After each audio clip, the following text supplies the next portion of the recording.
Enjoy the music by Diane Russell. Make sure to like, share, and subscribe. Thank you, family.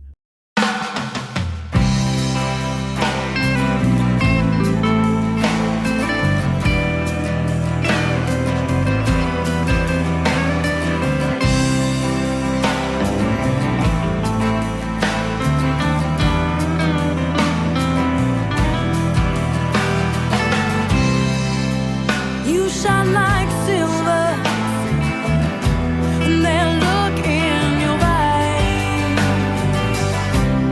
You move like a river, dance away like the tide. You got your head up in the clouds. Please tell me what you see. You're on a new high.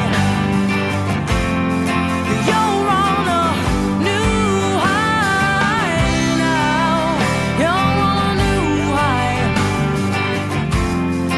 You're on a new high now.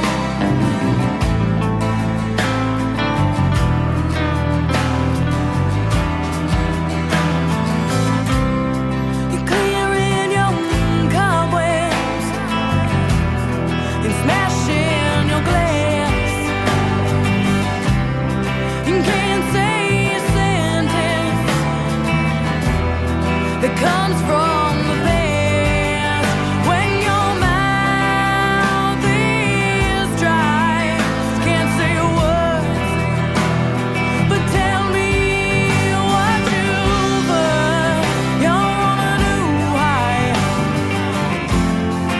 You're on a new high now. You're on a new high.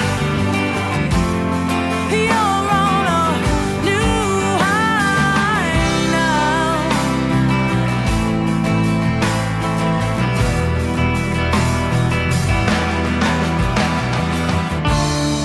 When are you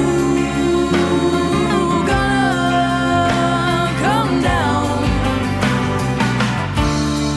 When are you gonna come down? As soon as your feet touch the ground, you're gone, gone, gone.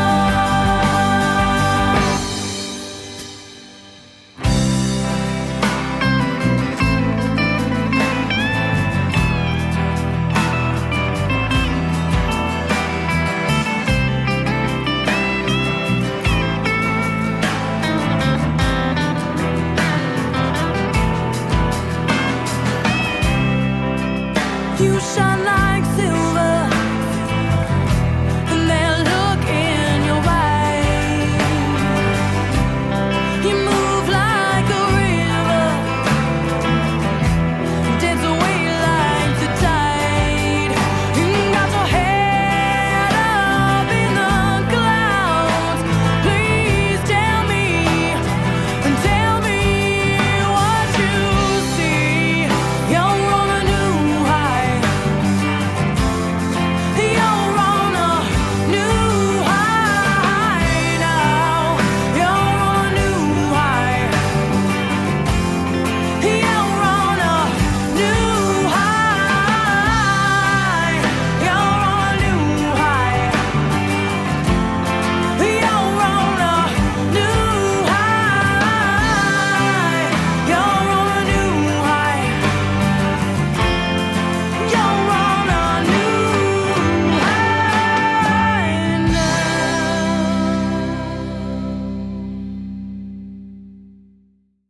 Welcome to the 21st Century Suffragettes cast. We are not going back. Fucking late, motherfuckers. We are not going back. Welcome to the 21st Century Suffragettes show. We got Benny Loco, and we got Elizabeth, and we got Spy Kinnar, who's joining us tonight. We are also waiting on another guest, a special guest. And so we will announce her when she comes in. So thank you guys so much for joining us here. It is our last show before, well, it's actually not our last show because we have Tuesday before the election.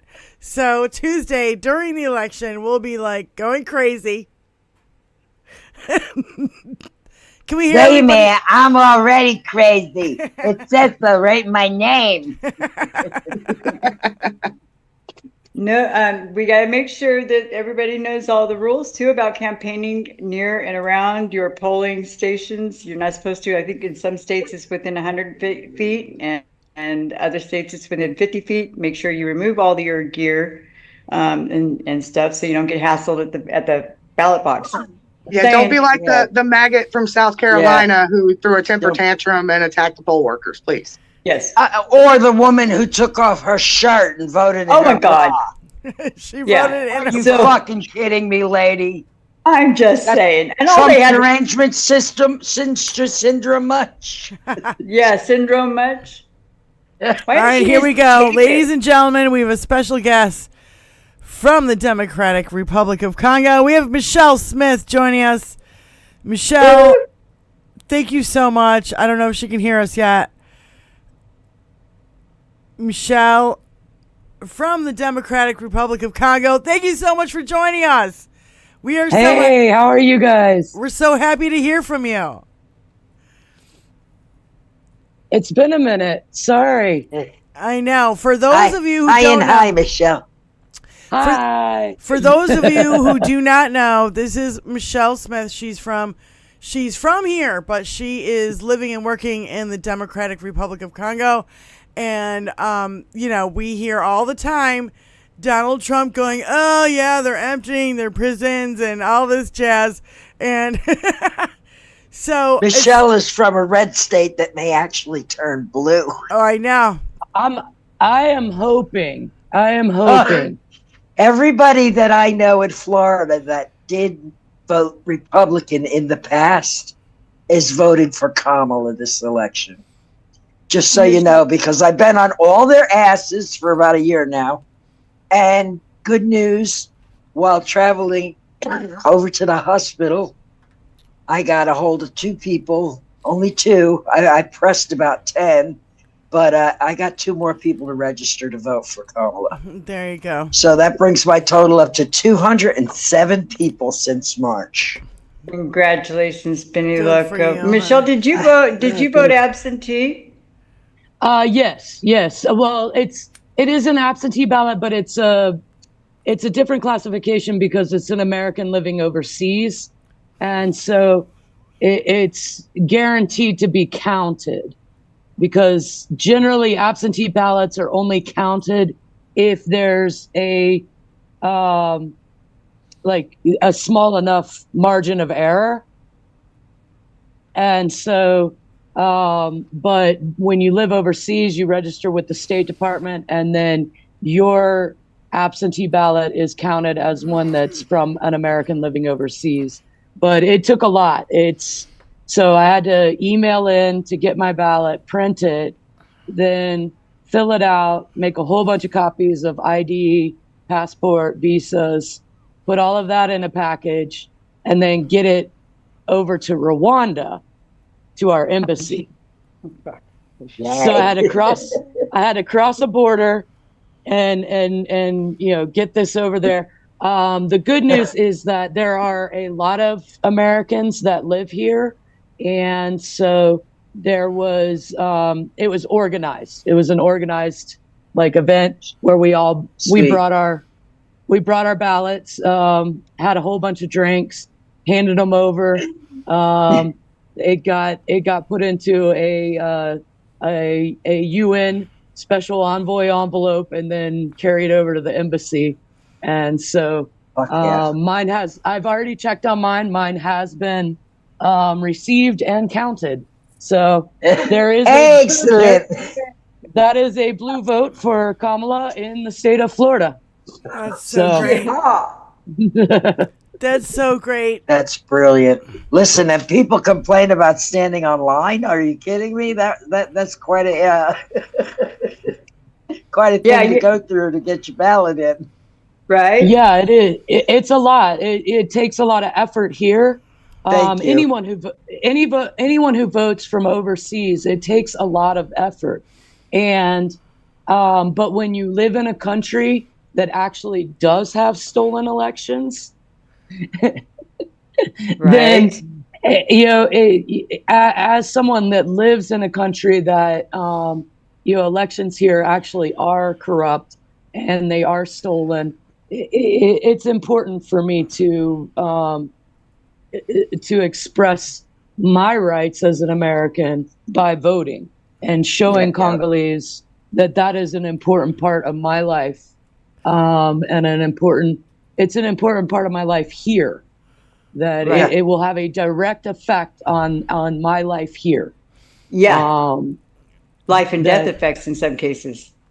Well, Michelle, we've what been can happen over there right now. We've been really kind of. I'm sorry. We've been really, really worried about you because we haven't talked in a while, and I remember a long time ago when we were on. You said something about like the UN leaving, and you were worried about something about that. Can you, revise that and tell us what's going on? Yeah. So the UN was supposed to completely withdraw from Congo.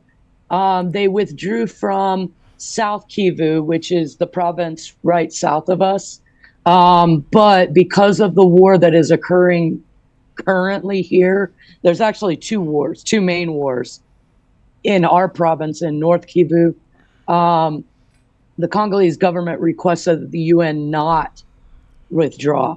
And so they finished their withdrawal from South Kivu, but they have maintained their troops and their presence in North Kivu, which has helped with security.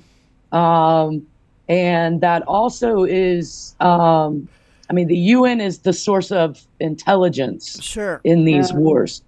And by intelligence, I mean like drone footage, knowing where militaries are, where munitions are, which areas are hot spots, those things. So they are the source of military intelligence here. So it was really important that they stay.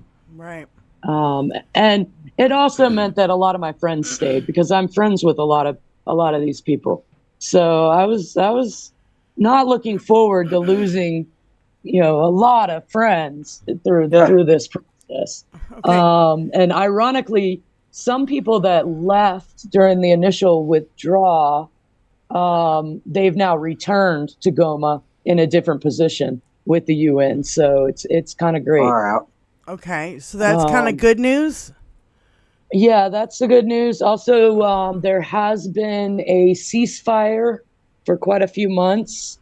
That does not mean that there is no fighting.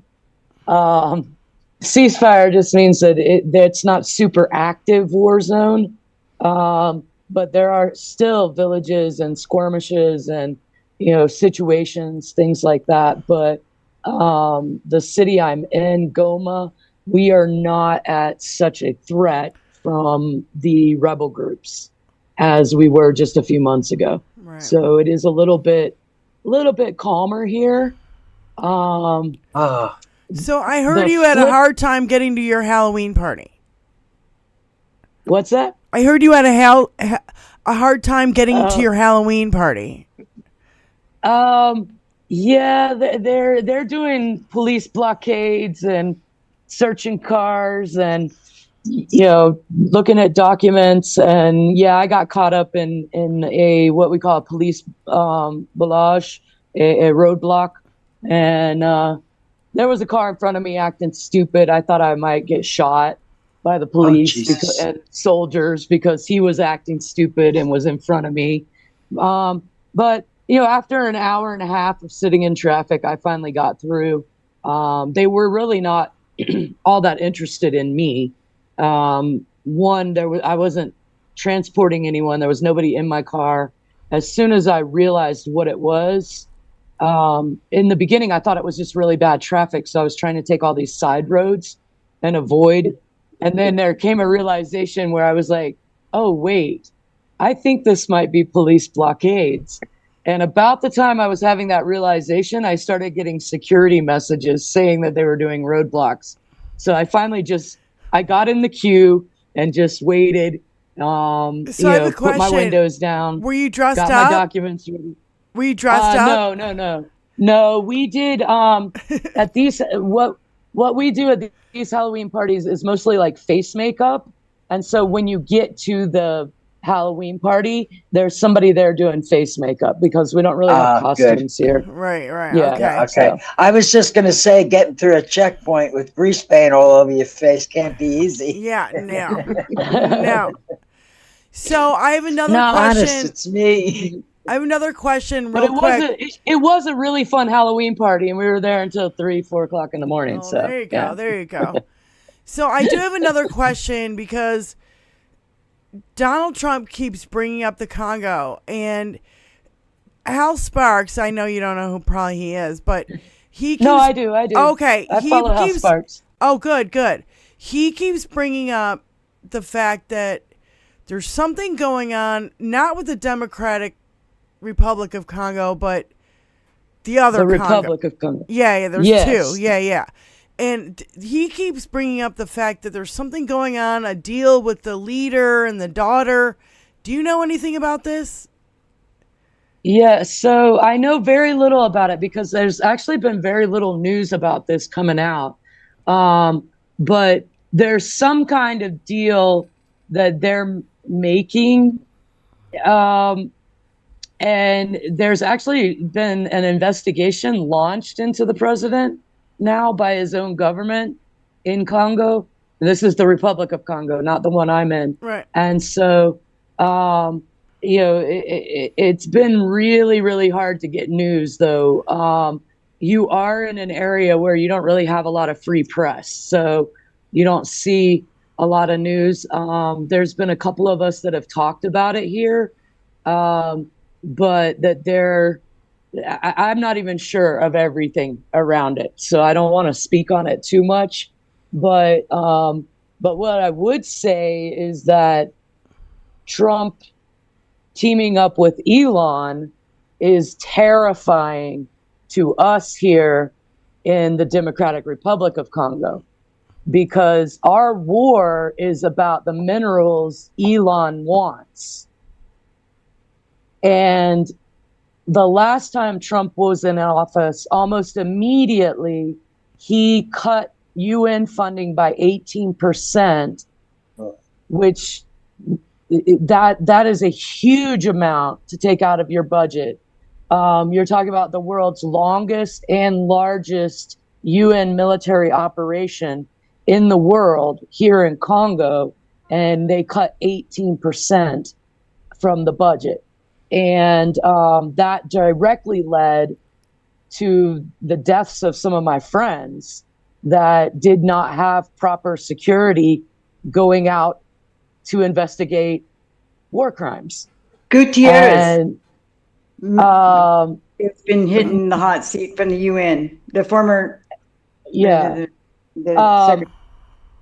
But that my fear is that with Elon's influence, that a Trump presidency would mean that they immediately ceased any sanctions against Rwanda and against the rebel groups, that they would cut the UN, which, like I said, that's the military intelligence here, and would just let it be a free-for-all for these minerals here.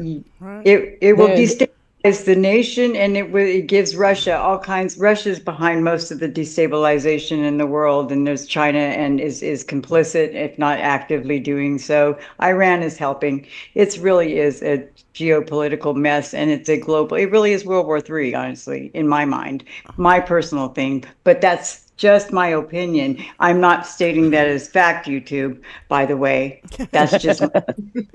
So Lynn in our chat wants to know, how long have you been there, Michelle?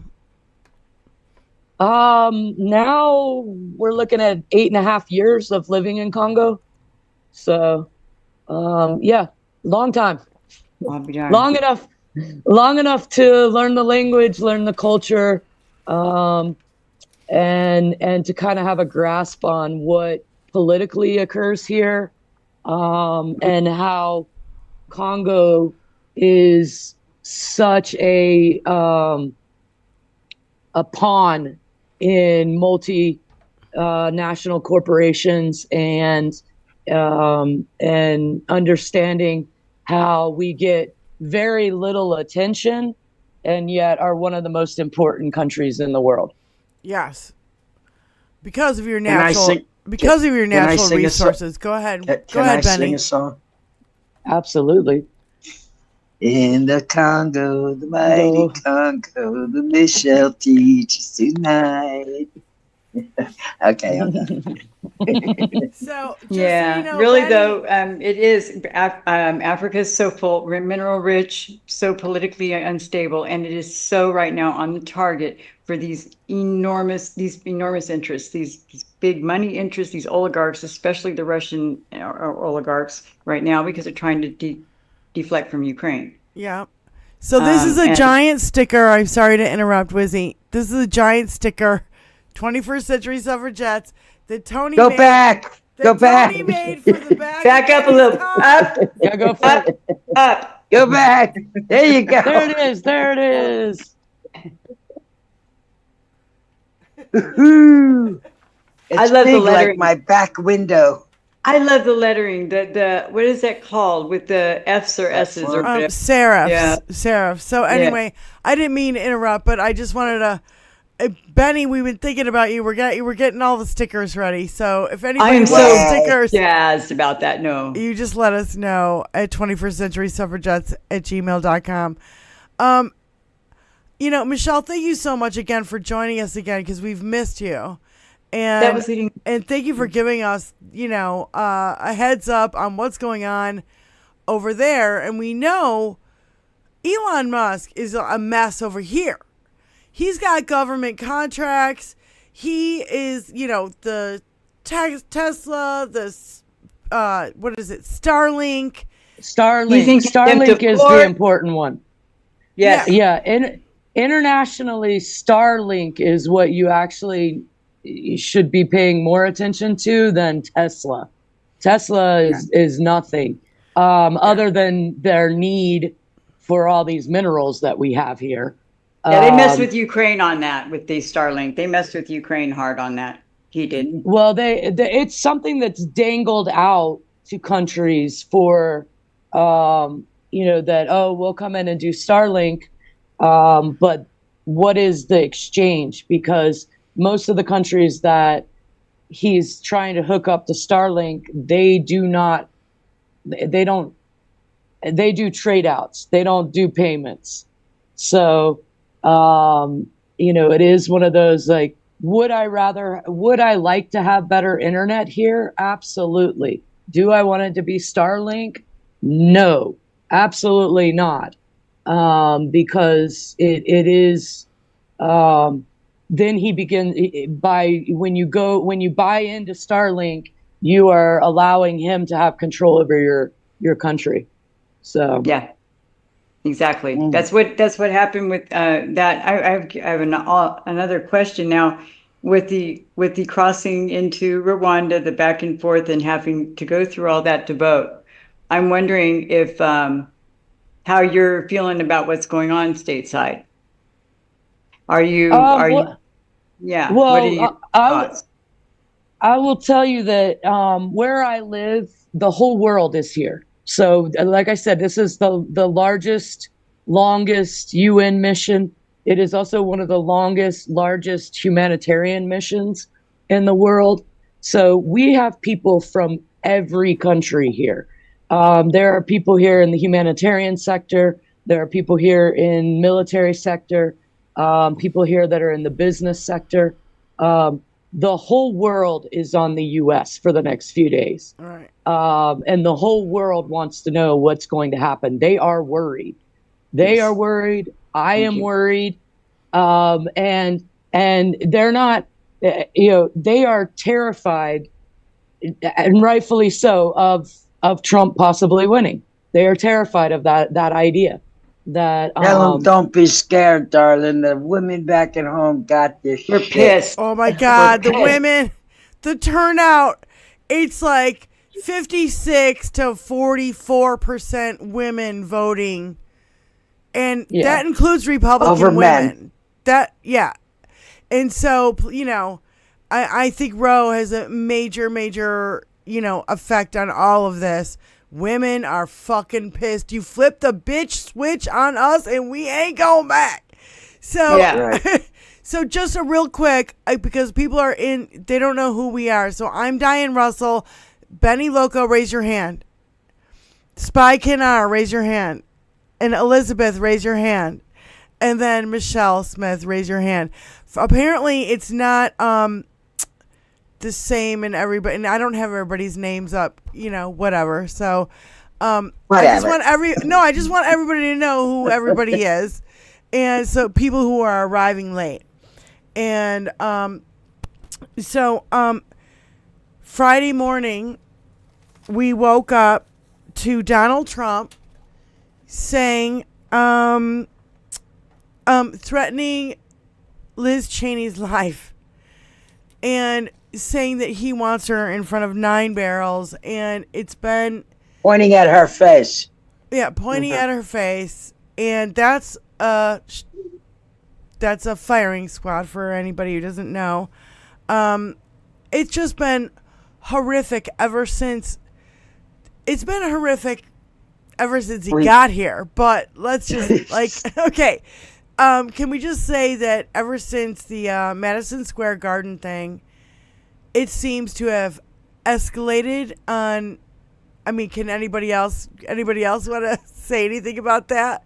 And I'd like to know what Michelle sees overseas on this. He lost the subject. women and he lost the women and the African American vote And just in the Latino. past week. Latino. I mean, in the past week Puerto he lost Rican the vote. I mean the Latin American vote. Yeah. The African American vote is done with him because of his Nazi freaking attitude. So take heart, Michelle, and Joe Biden's in charge of the military.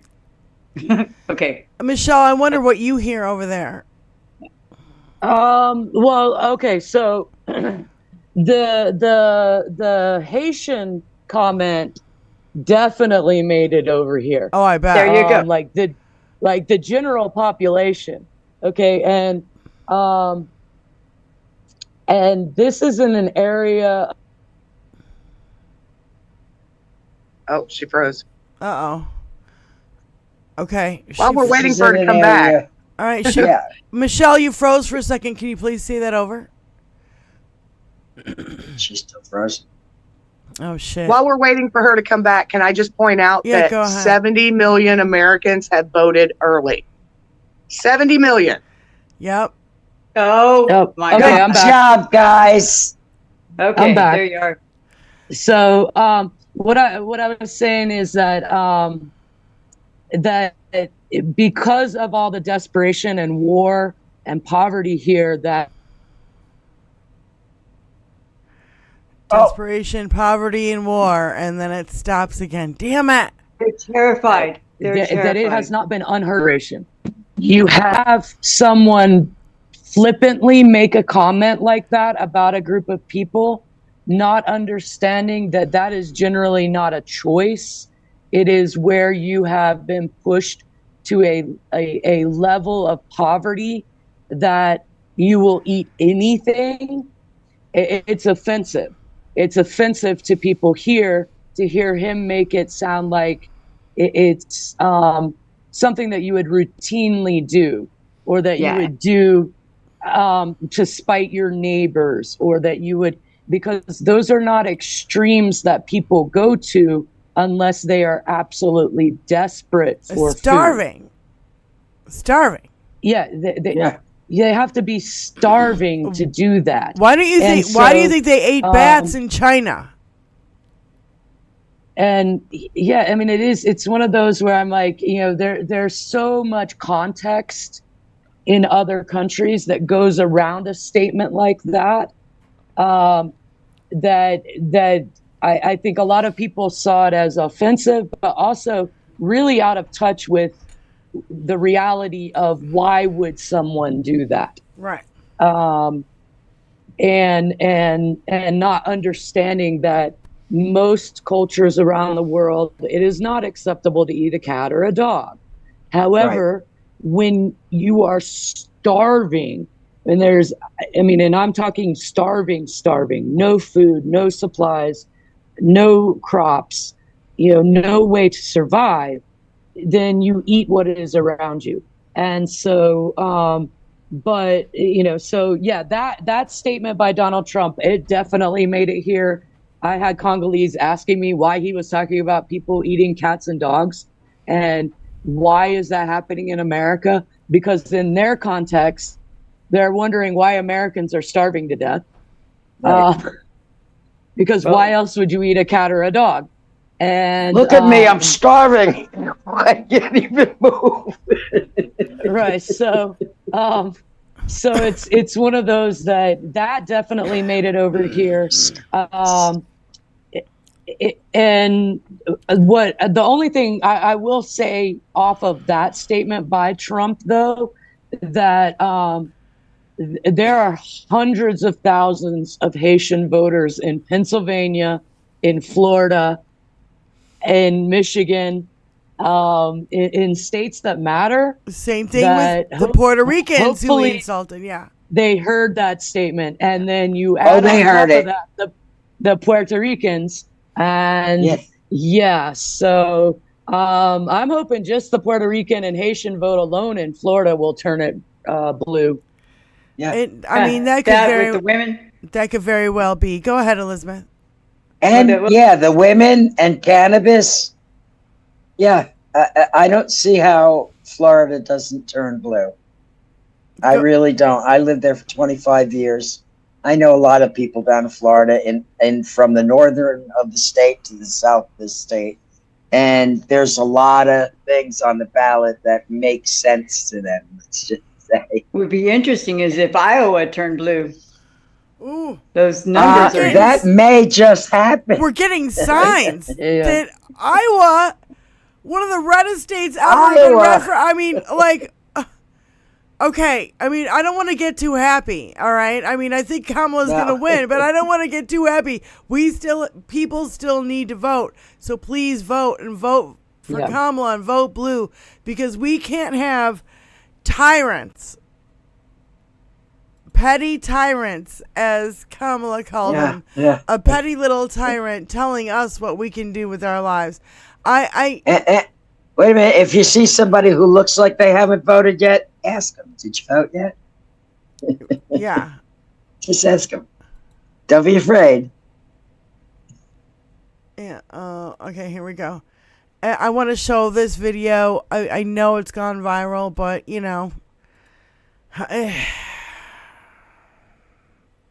Ooga. Here we go. If I can get the barrel shooting at her, okay? Let's see how she feels about it. When the guns are trained on her face. Walk.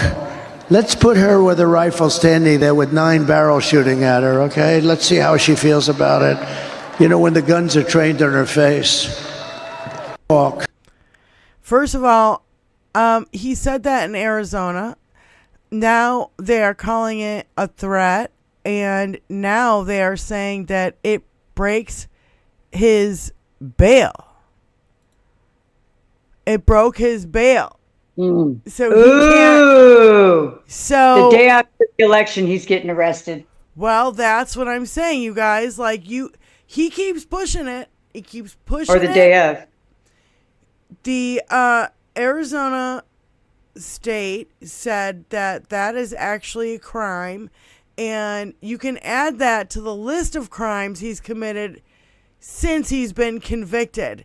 And so when he is sentenced on the 26th of November, I'm sorry, you guys, but everybody's like, there's no way he's going to go to jail. I don't see there's a way he can get out of it now. Exactly. I literally don't. Go ahead, Spy. Yeah, I was just agreeing. Yeah, he's. There's no way he can get out of going to jail at this point. He screwed the pooch, as it were. He didn't eat the dog. He screwed the pooch. Yeah, for sure. Well, so Donnie's style. I am. There are 2 big takeaways for me for this election. One is when have we ever had an election that this many Republicans in high standing have switched to the Democrat Party for this election? Never. How? Never. Never. This many generals and politicians. And I mean, my God, when in your life did you think you would say Dick Cheney is voting for a Democrat? Not just a Democrat, but for a woman of color. Never. Hey, never. Hey. You know, they know what time it is.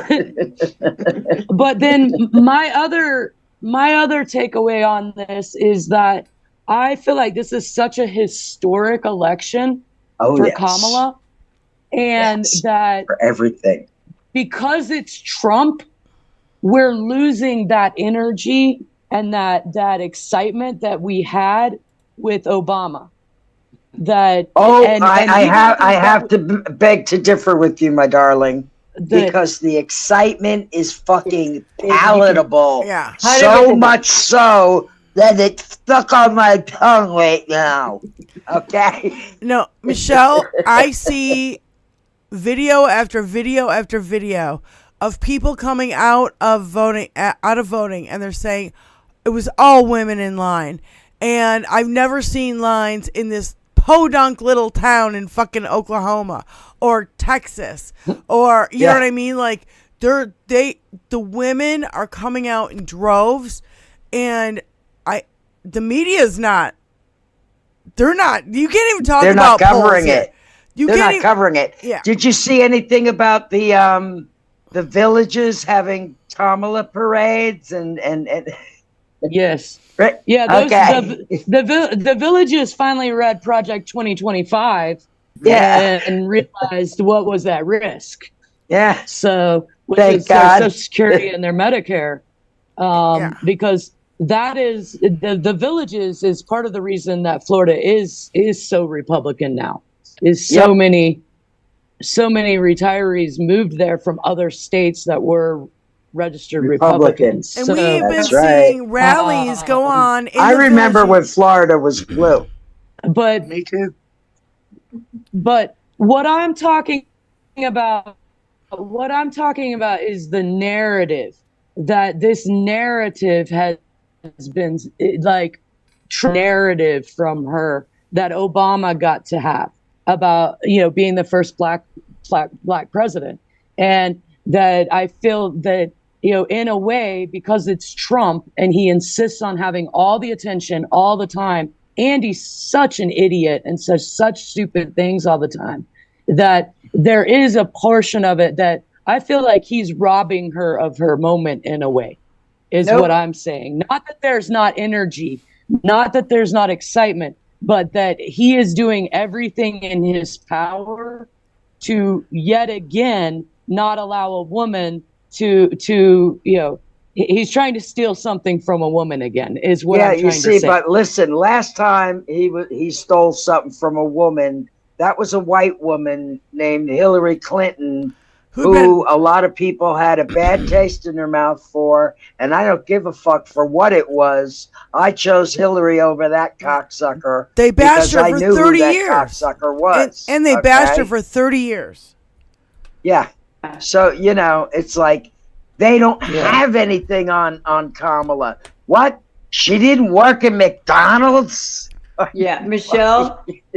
Right. Michelle, the thing is that she's a woman of color.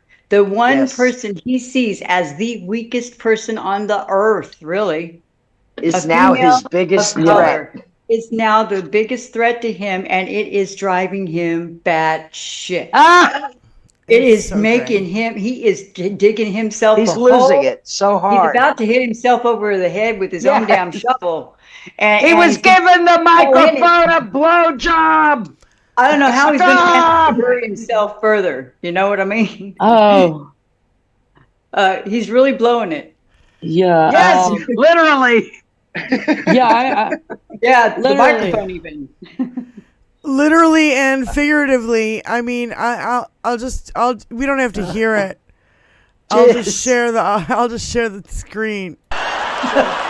I mean, this guy. He's blowing it. No, I just want. This is his closing statement. This is a Republican nominee for the President of the United States. He's holding a microphone in one hand. There's actually no microphone on the stand. And he's like literally doing the motions of a fucking blowjob. Number one. Play that beautiful beat. Number one, I want to know, I know it's all funny and everything, but Benny, where's the list? Where's the list? How many boys were on that list, and what were their ages? Oh God, I know. Oh my God. You have the list right in front of you, don't you, Benny? I'm being serious, and you guys are laughing, and I'm like not. I'm not. It's so not laughing at you. It's just so laughable. It's so obscene and so bizarre. It just slams me right in my what the fuck bone. And you changed gears pretty fast there, Diane.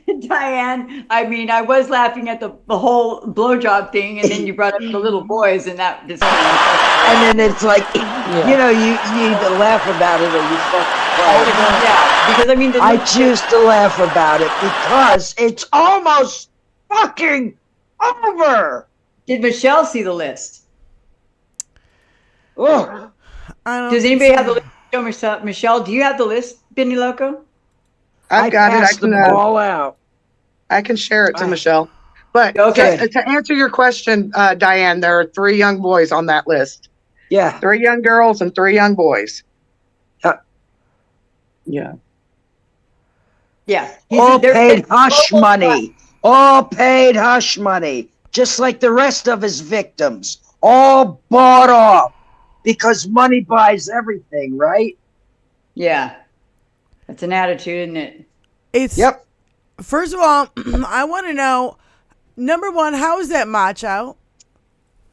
Number two, how come all these, dudes who are like totally in the closet, I mean, we can tell they're in the closet. It's so obvious.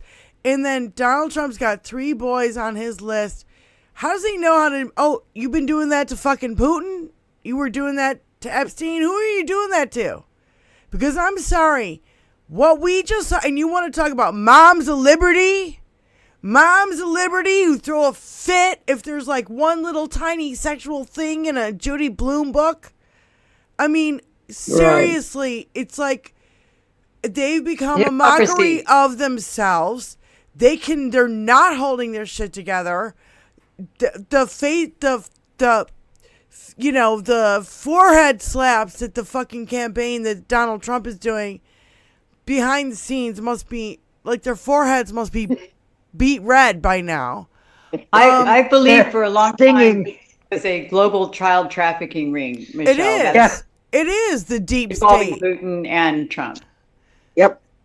And amongst others. And a few others. Yeah. And you call them what? We called them weird, and they flipped out. We called them fascists, and they flipped out. Now you call them garbage, and they lose their ever-loving fucking mind. And start wearing garbage bags. We didn't even call them garbage. They called Puerto Rico garbage. Then Biden said... Well, I think the supporters are garbage, just like a basket of deplorables, which is fucking true. And how come when we speak the truth against them, it's a violation of free speech and people need to be jailed when you tell the truth about Donald motherfucking Trump? We're so sick of him. 3 more days. 3 more days. I'm curious about your thoughts, Michelle, on the child trafficking. Do you see the evidence of that sort of thing, I'm sure, around in that region?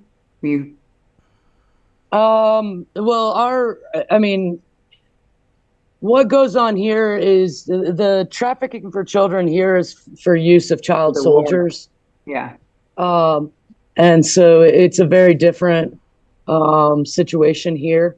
We've gone from, getting our child soldier number down to about 2,000, that we're back up to about 10,000 children. Holy shit. So, and that's just our war.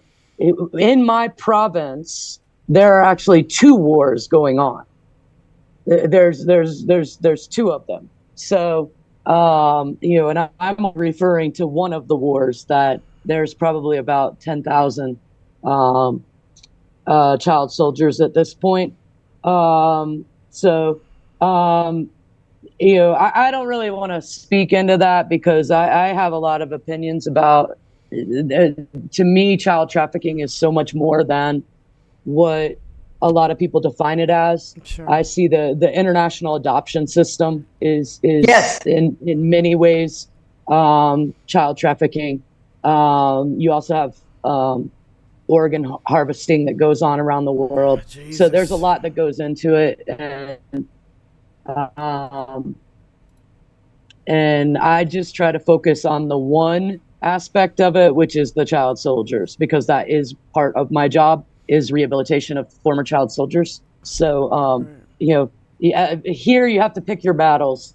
So Well, I'm just wondering how your expertise is going to serve, in like places like Ukraine, where they've had tens of thousands of children stolen from there and taken, and they're having mass forced sterilization in these, what are they called? Some kind of camp, strange kind of camp. I forget what they call it. And in Russia. So I'm just, it's a global thing, the exploitation of children, either for soldiers or for sex or for whatever or for even labor, whatever. They're being just ruined. And I'm so glad that you're over there fighting the good fight. Yeah.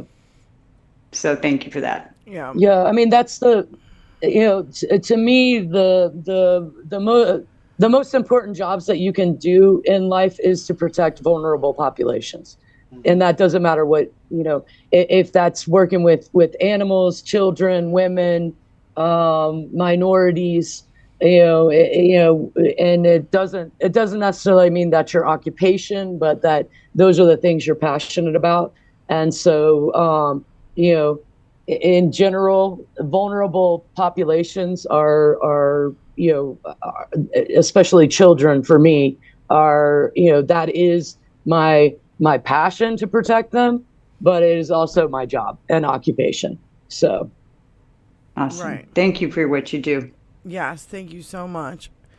It's a lot sometimes, but it's worth it. I mean, I think I've spoken on here before about I definitively suffer from PTSD. I have bouts of depression and anxiety. I have stomach ulcers. I have insomnia. I get nightmares and night terrors, but at the same time, I know that every day I get to wake up and I get to go and do a job that is going to make a direct impact, not just on an individual's life, but on a community, on a culture, and on a country. So it's worth it. Did I see correctly that you had exceeded your enrollment this year for at Hope School? Yes. We've got close to 600 students at a school that should have about 400. So every classroom is just over capacity. And a lot of that is because we have refugee camps in the area, and we've taken in a lot of those students, and they're coming to school tuition free so that they can, be in a safe space during the day, but also be receiving education. So awesome. Fabulous. Yeah. That's great. So my hands are in a lot of different pockets here. So, but mostly what I center in on is, protecting, educating children. So, yeah. Awesome. Is there an organization that's actually how you? Is there an organization? Spiken has been putting the link. Okay. Yeah. Here's the one. So Here's the I one for am. teachers. I put in. I have more than one job. So I'm here as a missionary under an organization called Global Grace Fellowship. But then I also work for an organization called Exile International. And so Exile International is where we focus on the former child soldiers and orphans of war. And then under Global Grace is where I have my school, our Street Kid program, which now we have approximately 5,000 street kids in Goma, just in our city from the war and displacements. So,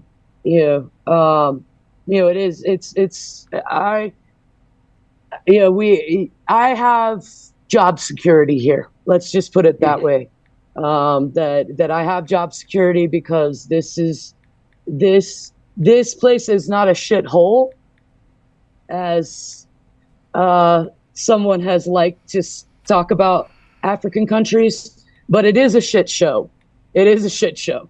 So we have a lot of rebel groups. There's a lot of foreign interference, a lot of corporation interference. So it's a mess here, but that doesn't mean that you can't wake up every morning and make a difference in someone's life. That's right. Amen. And that's why we vote, people. And that's why we have to vote. That's right.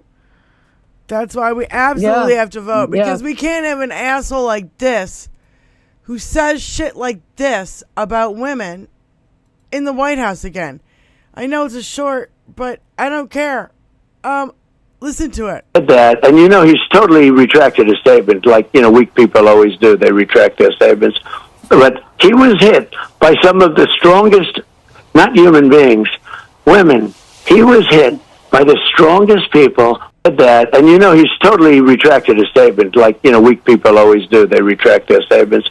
But he was hit by some of the strongest, not human beings, women.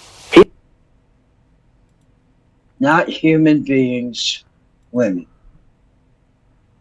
What kind of statement is that? Psychopath. Yeah.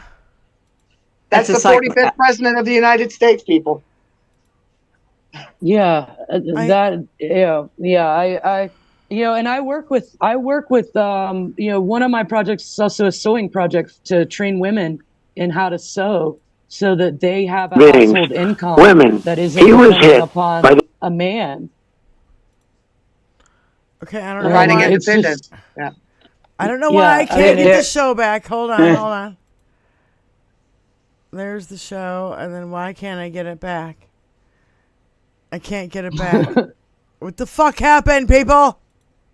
What'd you do? You break it, Diane. I broke it. I broke it. Did you break the YouTube? I broke the show. I broke the internet. I broke everything. Well, we're on a break. I'm going to go use the restroom. All right, hold on a second. You guys talk. Keep talking. Okay, well, I guess it's just the three of us now. Well, two of you and then an avatar. Hold on a minute.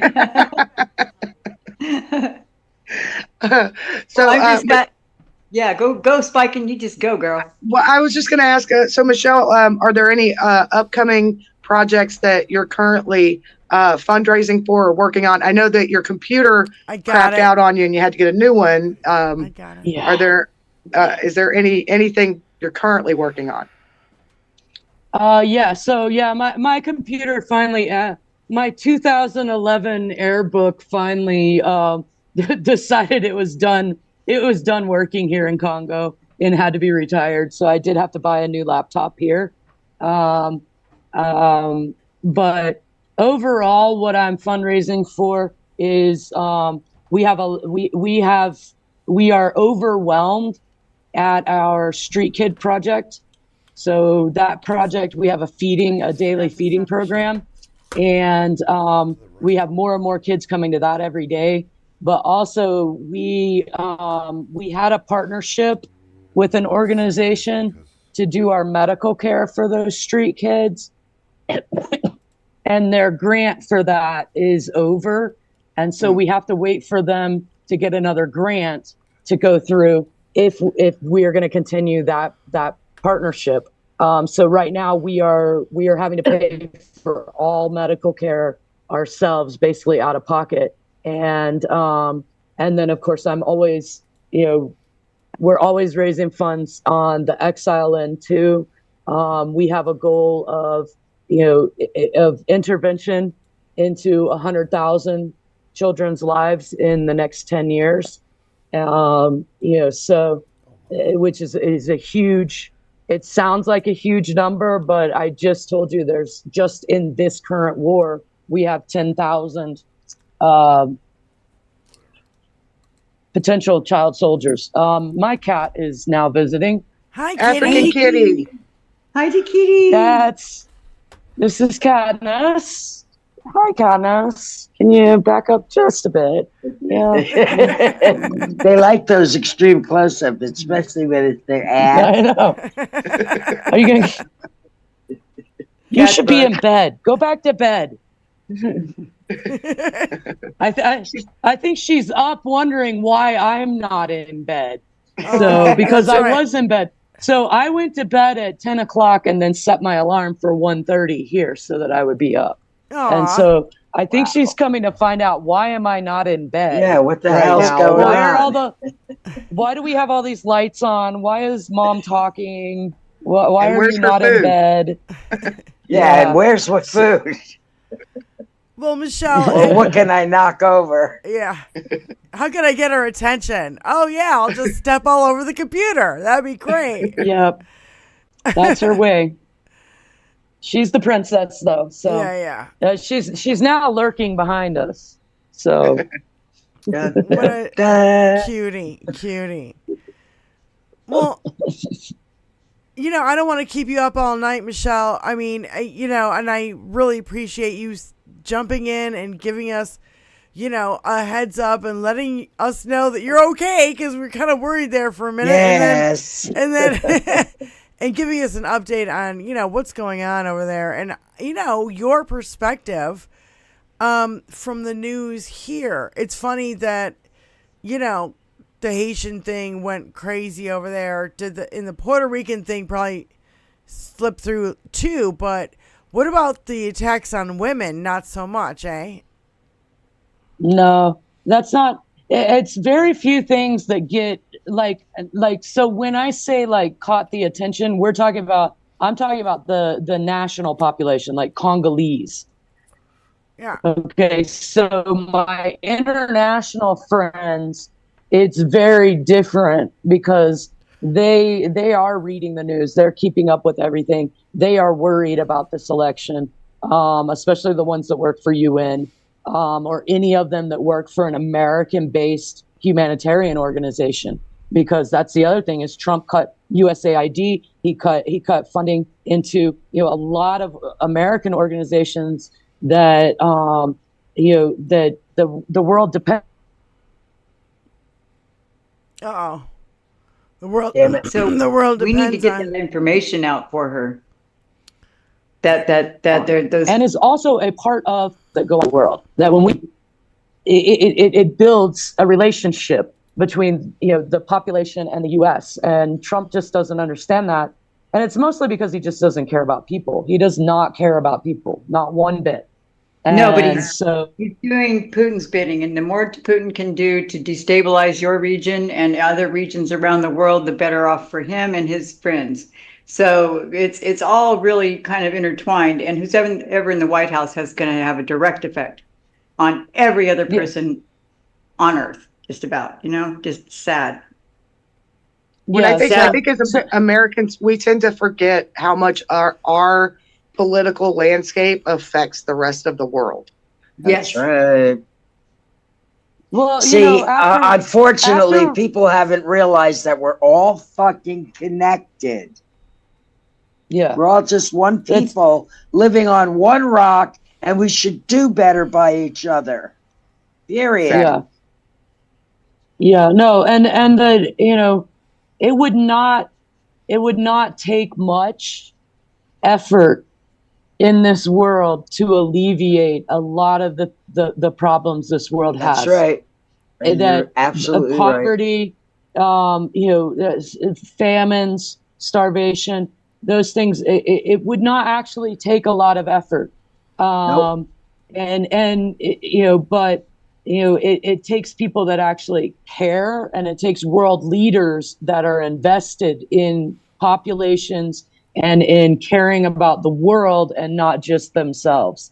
And unfortunately, world leaders like Putin, world leaders like Trump, world leaders they're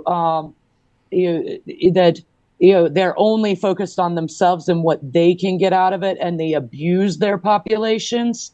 They're not the answer to this world's problems. They just make it worse. They're the problem. Go ahead, Elizabeth. Kings, presidents, all of these, the rich. It's a class warfare, and these oligarchs that have grown in the past couple centuries are nothing different than the kings from years ago. All of the wealth is centered into one small handful of men who make life and death, war and peace decisions for the rest of the other 8 billion of us. Yes. And look at how little it would take to solve all of these problems from just what one of their little excursions would cost. Hey, would solve the world's problems. We need to end them all. There's this guy named Smedley Butler. I don't know if you ever heard of him, but he wrote a book called War is a Racket. It is a racket. It's a damn racket. This book was written, oh God, I can't remember when, late 40s, early 50s. Have you read it? It's practically practically a leaflet because it's so fucking simple to explain how war is a fucking racket. Oh, I may have read it, but no, yeah, it's easy. It's easy to understand. If you haven't read it, check it out. War is a Racket. Smedley Butler. Smedley Butler? Yeah. War is a Racket? Smedley Butler. Gotcha. I live in a war zone. And I can tell you that that you can't even have books like that there. You could be arrested, Michelle, to have books like that where you are. Probably. Well, not in Congo. Not in Congo. In Rwanda, though. In Rwanda, yes. Not in Congo. You remember, we're the Wild Wild West. We're a failed government, so I can do just about anything I want here. Yay! Run that place, honey. So I'm over here living my best colonial life. I'm getting the best. Yeah. Go ahead, Rizzy. Did you want to say something? I'm trying to get the best publication with the most. I want it to come from a library. I don't want it to come from, but I could just put the Amazon up here. I'm just going to put the Amazon description up here for y'all. Okay. I'm trying to figure out what to post in there. Appreciate that, Wiz. No problem. Anyway, so I don't know. I'm just so fascinated with everything you do, Michelle. I'm so admire what you're doing. Are there any other things that you wanted? That you had in mind to let everybody on this end of the earth, on this side of the earth, this piece of the rock? I just can't say to people enough, please go vote. Please go vote, because our lives depend upon it in Congo. I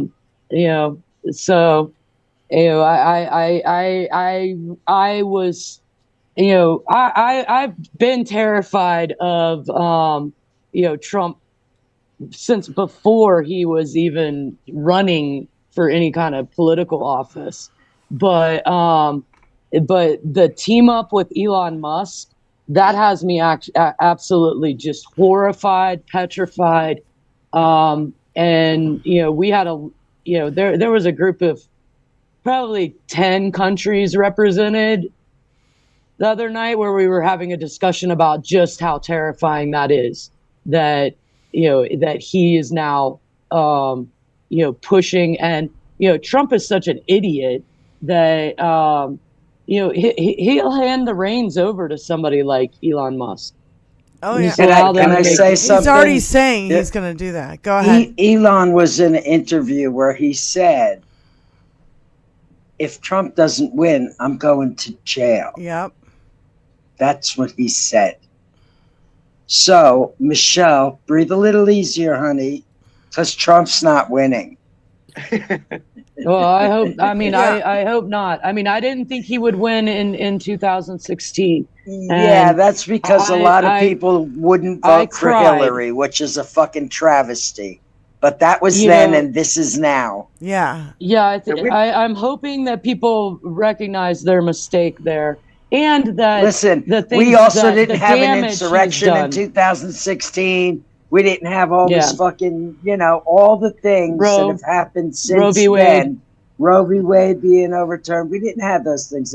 There's a lot more motivation, let's just say, than people had in 2016. Yeah, well, ever before. I guarantee you, I will be up all night. Well, probably I probably won't stay up until the very end of the election, because once Arizona and Utah and those states come through, I can go to bed, because I know how to count to 270. So I don't need to stay up until Hawaii turns in their votes. Right. Yeah. So I know where Hawaii's 2 votes will go to. So yeah. So I just wanted to read this to you, Michelle. This is major breaking news from Wired. Elon Musk could lose his United States citizenship and be deported. This is the best news that has ever shown up in my morning emails. I wrote about this a year ago. Consequences of Elon lying to the federal immigration forms, and now Wired has the story. So the story is Elon Musk could have his United States citizenship revoked because he lied on his immigration forms. The richest man in the world appears to have worked in the U.S. without authorization, according to experts. If he did and he lied as part of his immigration process, he could be denaturalized. So that means he could be kicked out of the country. It has been going. Everybody is, screaming the alarm. Well, we don't about Elon Africa Musk. doesn't want him back, though. Africa does not want him back. Yeah, South Africa doesn't want him back. Africa doesn't want him back. We don't want him back. Canada's got to take him back at this point. He came to the U.S. from Canada. They send him back to Canada. Do not send him back to Africa. We have enough problems. We don't need him. Yeah. We don't need some apartheid emerald baby. Well, we don't want him here either. We don't want him here either. What are you going to do? Get him to Russia. He speaks fluent Russian. Let him go to Siberia. Take me to Siberia. Well, I mean, coldest weather he can SpaceX out of here. He keeps saying that he's going to have Mars ready. He can go. He can go. Bye, Elon. Bye, bitch. But I'm just going to reiterate: Africa does not want him back. Yeah, we do not want him back. Oh, Michelle, come on. So I don't know if you saw this, but Elon tweeted another puppet who can't even talk without being fed the words, the Kamala campaign has no authenticity or true empathy. And he was talking about Cardi B.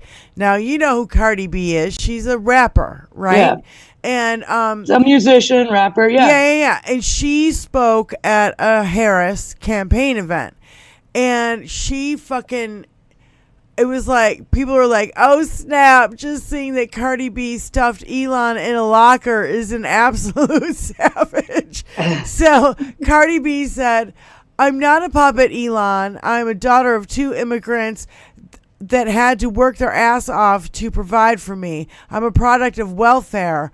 I'm a product of Section 8. I'm a product of poverty, and I'm a product of what happens when the system is set up against you.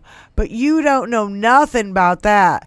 You don't know not one thing about the American struggle. P.S. Fix my algorithm. And everybody's like going fucking like, oh, bitch, you that's good. good. It's just like, oh yeah, everybody's loving it because Yeah. we're sick of this Fix shit. my algorithm. Oh, that's Yeah. good. That is good. Yeah. I That's got brilliant. Well, I also I saw a clip with Janelle Monáe where she was on a talk show, and she was talking about how that for women of color, people of color, minorities, trans, gay, these different communities that there is no representation right now on the red ticket. There is none. There's no physical representation. You're not seeing that, and you're definitely not getting any kind of support. You're actually getting hate. Yeah. And that and I just loved what she had to say too. It was brilliant. She's an incredible artist, but she's also such a vocal. She makes such vocal political statements as well. But hers was really good as well. J-Lo, Beyonce, Cardi B, Alicia Keys, John Legend, Bruce Springsteen, Eminem, even Mark Hamill, Harrison Ford, Snoop Dogg. Yep. Alicia Keys. Well, J-Lo and all the Puerto Rican artists like Mark Anthony, and there's a bunch of others that I don't know their names, like something Bad Bunny or something, like I don't know, Bad whatever. Bunny. Yeah. Oh, Bad Bunny. Yeah. So I Alicia Keys. Not to mention all the Latin stars. well, and not only that, Donald Trump is playing all this music at all his fucking rallies and getting sued left and right. All he can play is like fucking Ave Maria and that fucking horse shit. The Death March. Yeah. Lee Greenwood. He can play Lee Greenwood. Today he played what was it? The Undertaker. The Undertaker theme song. Yeah. I mean, like, it's just it's He's morbid. He's morbid. Well, and he doesn't have much selection left. No. But what Donald Trump has is Kid Rock, Hulk Hogan, a really, really racist, not very funny comedian. Who I think actually won the election for us. Like, if we put it in perspective later, because, Latinos and Puerto Ricans, they are very pro-life. They tend to go towards Republicans. Now you insulted us, and now every celebrity we know is coming out of the woodwork going, no. And all of a sudden, I don't know. I mean, I think that guy did a lot more fucking damage, and we might see it. We've already seen how Roe that whole rally was disgusting. Everything that everybody said was disgusting, but he was the one who poked the fucking sleeping giant. Yeah, I'm just saying. Yeah, well, he sure did. He keeps poking the bears. I'm talking about this particular comedian. Wait, hold on. His name is Tony Hinchcliffe. The whole party, they just keep poking different bears. That's what I mean. They're like, oh, let's piss off women. Let's piss off the Haitians. Oh, let's go after Puerto Ricans. The only people he hasn't. You're gonna make the Cubans mad now. The only people he hasn't insulted are white rich men, and I wouldn't even say that even poor people. He doesn't like landed poor people. White males. Yeah, you got to have money. White males is what it was in the beginning. Evangelicals and anybody who's got money. If you're a white rich man, he was even saying, "Oh, my skin is so white. My wife, I go on the beach. My skin is so white. My beautiful body." Not if he goes on the beach. He's pink. Lobster red. I was like, he's So- orange. His face. It's orange. Here you go. Here you It's- go. Here's Joey Marino or whatever. Kamala Harris is not winning Iowa. I'm so certain of it, I'll castrate myself on camera if it happens. These people are just full of absolute shit in the final days of this election. And this guy, Damon Toll or whatever, I got you covered with the tiny pair of scissors. You're going to castrate yourself on live camera if Kamala wins Iowa? Oh, come on, Iowa! Yeah. Man, I've never rooted for Iowa so hard in my life. No pun intended. I mean, we got people like this coming out and saying shit like this. Are you serious? You know, be careful what you wish for, bruh. Yeah. Well, someone was asking earlier, and I forgot their handle, and I really didn't realize I would need it, but I wanted to bring it up. They brought up this whole Iowa thing in Boston Brian's chat, and I told them I'd mentioned something today, and once I'll remember eventually here, it'll come back. I should have wrote it down. I don't want to know. Don't yell at me. So, but it was very interesting because the men were talking about it. So it's going to be the women in Iowa. It's going to be the women in Iowa. And it's going to be the quiet ones, the ones that are not saying anything. They're not saying a word. We got ads over here just going, yeah, you don't have to tell your husband who you voted for. I just want you guys to know, after the diapers and the maxi pads on their ears, and even dressed in garbage bags, this is now, I'm not even going to play the audio. Hopefully, I'm just going to share the screen. We don't need the audio. Here's the new dance, ladies.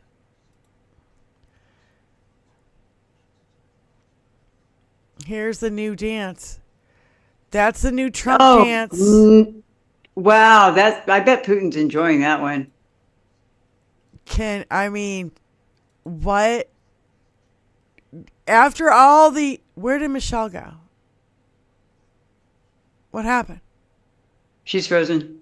Ah! Oh, she dropped. She dropped. Okay, let me just. She'll come back. Let me keep an eye over here so I can see her when she comes back. But, ladies, I'm sorry, but no. You Republican ladies, no. You're gonna move from one thing to, you're gonna just accept the fact that the Republican nominee for former president of the United States, literally simulated sucking a man off and doing a hand job at the same time with the microphone in his hand over here. There was nothing in the microphone stand, by the way. I just want to correct. He didn't really, he simulated to a microphone stand. Microphone was in his hand over here. As he's just moving his head up and down like that. He even jerked off the fucking microphone stand before he did that. Benny, you're muted. Benny, you're muted. Holy Remember how he stroked the chair in the video? Yes, it was too creepy. Gross. Just like the fucking mic thing. Creepy. It's so fucking weird and creepy. That's gross. Where's the thing? Oh shit. Hold on, let me find it. Call from Mark P. Hi, Mark. Thanks for calling. Hey, good evening, all. Good evening. That's another one of those kind of at a loss for words. There's nothing presidential about the president. a candidate for president of the United States simulating a blowjob and then stroking a mic stand as if it's a dude's member. Yeah. But how embarrassing! Yeah, how did the mainstream media cover that shit? I mean, where's the outrage? Where's the outrage? How outraged they were over Bill Clinton? Where is the fucking outrage? Where's the outrage That's over right. Judy Blume books? They was that rally? Was it televised by any of the cable networks? Was We it are on Fox? the outrage. Fox News? We're not loud enough. I mean, there are females that are comment. What's her name? Dana Perino. I'm blanking. I don't watch Fox. I don't know some of those other names. You can't tell me they got no problem with that sort of behavior. Yeah. That women can be that way towards other women. They keep washing it. Oh, he didn't mean that. He meant something. He meant something else. They keep trying to deflect. It's not working, Mark. We see it for what it is. When he said, I'm going to protect women whether they like it or not. Are you fucking kidding me, you fucking sexual predator? This coming from the same person who said there must be some form of punishment for the women. Yeah. Same person said that. He said that. What's his name? The dude that used to be on MSNBC. Shit, I'm blanking on it. I think he got fired. One clip. Yeah. The old dude, yeah. But another thing I'm seeing, the mainstream media, they're reporting polling that the economy is a top issue going into this election. No, bullshit. It's abortion rights. Yep. It's Roe being overturned. It's being underplayed. It's being underreported. These fuckers, these MAGA fuckers, these misogynistic men. There's misogynistic women out there. They're in for a rude awakening, in my humble opinion, on Tuesday. Thank God he's getting his ass kicked because he unabashedly owns the fact that he overturned Roe. He appointed those judges. Harris's campaign, they haven't been doing all right. They need to replay that clip over and over again, where Donnie brags about overturning Roe. I'm surprised it's not blasted 24 hours a day. Every minute, every hour. But I hear it over and over again, and every time I hear it, it makes my fucking bones chill. I hear it whether I like it or not. Yeah, I do. I do too. So I keep hearing about him whether I like it or not. Yeah. Michelle he violates my ears daily. Michelle, we have Mark on the phone. Go ahead, Mark. Thanks, Mark. Oh, hello, Michelle. Welcome back. Oh yeah, I made it back. Glad the internet glad went to out. see you. And back again. I know that Diane mentioned earlier. We're glad to see you. And glad to see you're doing okay. And thank you for all you do out there. I appreciate that. All right, Mark. Well, thanks for calling in, buddy, and starting off the phone calls. Sure. Yes, we'll do. And my bride to be. I will talk to you later. Yeah, that's Bye. news that. Okay. Yeah. That's news that Michelle might not know. That Mark and Elizabeth here are now engaged. And they're good diamonds. They're not blood diamonds, I promise. Beautiful. Yeah. That's beautiful. So we are very happy for them over here at 21st Century Suffragettes. We couldn't be more happy for the two of you.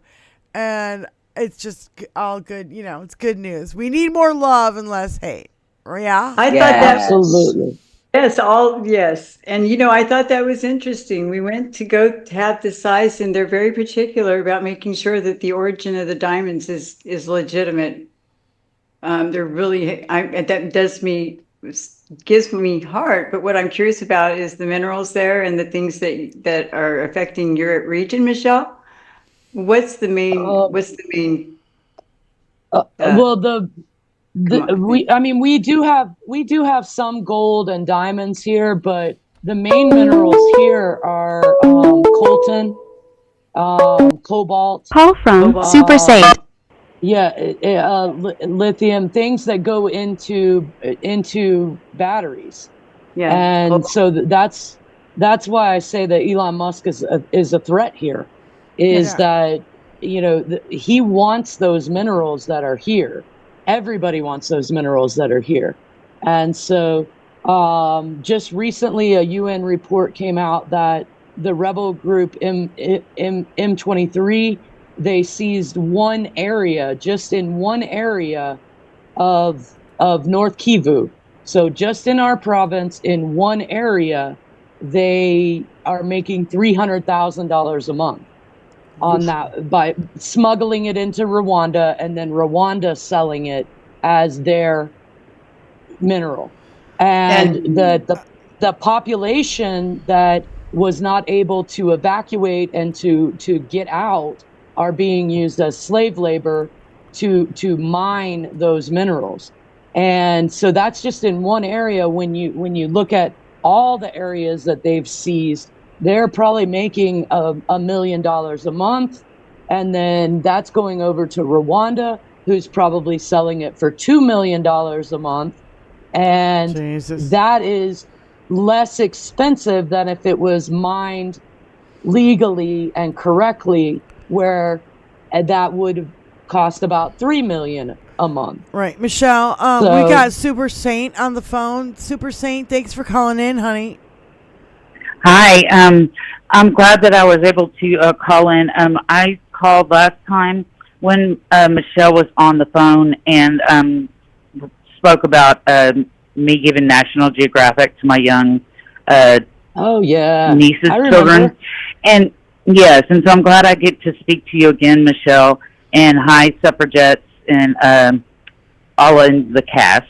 But I wanted to ask Michelle if, I know that, you know, you're teaching the children there, and I was wondering if, do the children have concerns about, you know, being kidnapped or, you know, being taken? Do they have concerns like that? You know, or any issues like that? Do they have worries that concern them that make learning challenging for them? And do they have any issues that their parents worry about regarding that issue? Thanks for calling in. Yes. Thanks for calling in, Saint. We love you, honey. Thank you. Yes, there's a lot of kidnappings that occur here. There's a lot of that is a primary concern of a parent, and one of the primary reasons that it's important for children to be in school every day. Kids that are not in school are at a higher risk of being kidnapped. But kidnappings in general are very high here. That goes for adults and for children. And a lot of them, it is for them, you know, they're kidnapped and held for ransom. If they come from a wealthy family, they're kidnapped and forced into indentured servitude, where they're put in these mines and these minerals, you know, trying to get these minerals. They're kidnapped and put into the militaries. And so, and then we do have reports that, you know, they're also, you know, they're kidnapped for sex trafficking. They're kidnapped for organ harvesting. And so, you know, we encounter all of that. And that is a real and present danger that every parent here worries about, every person here worries about. You know, that it's something that it sits over everything that you do. Every time your child leaves the house, every time, you know, we have rules about how children, you know, if you leave school, you need to leave in groups. It makes it harder to be kidnapped. That, you know, you never go with anyone you don't know. You don't go with people you do know. Like you know, there's a lot of, unfortunately, we have to do a lot of education with the kids on that. And that is a sad reflection of the reality that we live in every day here. That, you know, I just saw Lynn popped up on the feed, are the police effective here? Unfortunately, the level of corruption here, the police are a part of this. Yeah. So they actively protect these gangs that kidnap children. As long as you give them money. Same thing when I went to Argentina. Argentina was like the most corrupt thing I've ever seen, like ever. I went there for my cousin's wedding and it was insane. And we had to be driven around with drivers that had, guns at their side because they were trying to just protect the people. Because guess what? Just a week before the wedding, they tried to kidnap the bride because the bride's daddy had a lot of money, and so that's what they do in Argentina. Just like, your kids with a lot of money, they get kidnapped and held for ransom. Michelle, you know what I'm saying? It's like, yeah, it's the same playbook. A large number of Nazis escaped to Argentina. Oh yeah, we know. So so I wanted to play just a couple of montages for Michelle so she can see for herself what we kind of see over here. So let me go to share and I will get here and then I will go here, and I'd like to play just a couple in a row so that you can see. Right here, share screen. You can see for yourself that we ain't playing around here. Do y'all feel like women are more independent than times before? We'd be fine if men would get their damn feet off our neck. I love you. I don't need a man to protect me. I don't need a man to do a thing for me. I need him to get his foot off my neck and his claws off my body. Yeehaw! That's one. I want to show you guys this lady. I love her. I love this lady. Look at me. How many times do I have to delete your shit? You're just absolutely fascinated with me, aren't you? Well, let me tell you something. Man, I'm well aware that Oklahoma's a red state. It is chock full of racists, bigots, misogynistic people, and xenophobes. I'm well aware. I've lived here all my damn life. I'm aware. But you know what I do think's gonna happen? I think that we're coming out in big enough numbers that it's gonna spin some old boys' heads around that they're gonna know that we're coming for them. Oh boy. We won't flip Oklahoma this time. And guess what? Kamala doesn't need our 7 little electoral college votes. She doesn't need us to win. We're making a statement, buddy boy. So, Mr. Tactical, I swear to God, I just don't know why you boys can't leave us alone. You don't understand boundaries. You like to come into women's spaces and cause trouble. You know, the best thing you could do is just keep on scrolling by. We don't want anything to do with you or your kind. You want my attention. You want it so damn bad that you'll come into my comment section acting foolish. Well, honey, this is the only kind of attention you're ever going to get from me or any other woman like me. You're just like a bad little boy that if he doesn't get the good attention that he wants, and he's going to act up and throw his little fits and make his little stupid comments in order to get bad attention, because any attention is better than none. You don't stand a chance with any of us. So this time, I am going to block your ass. I don't know why I didn't do it before. So I want you to go on and have yourself just a beautiful, racist, sexist, misogynistic, xenophobic day. I want you to try to be as happy as a person, as miserable as you can be. And just please leave me alone. Leave me alone. Leave us alone. We're about finished with asking nicely. Okay? Yes, we are. Yes, we are. I love it. I love her. We are finished with asking nicely. She feeling it. Yeah. She knows. We know. We know she knows. All right. Now, I'm going to speed this guy up. He's an older cat, but I love this guy. Life. But today I am 71 years old, and I have never voted a day in my life. But today I did. Because this country is going to shit if Trump gets in that office. People, get out and vote.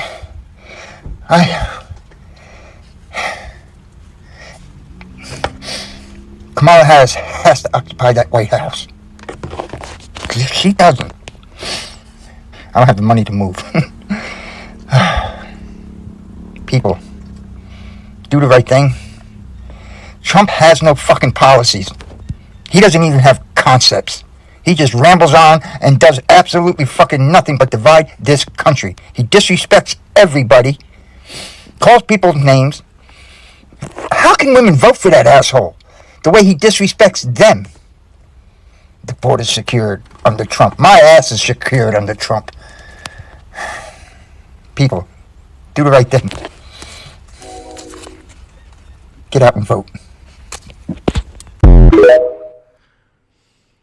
So, I just want you to know there's a lot of fire, right? I see this all day, every day, Michelle.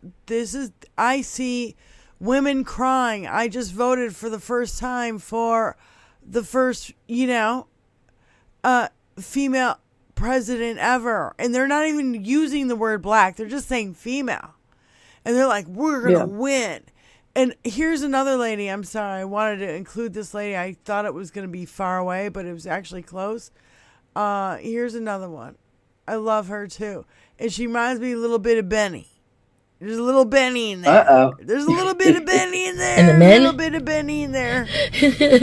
We're proudly. I just proudly voted for the first black woman president. I can't wait to see it happen. Can't wait to see her take this country in a better direction. Can't wait to turn the page on all the divisiveness and all the meanness.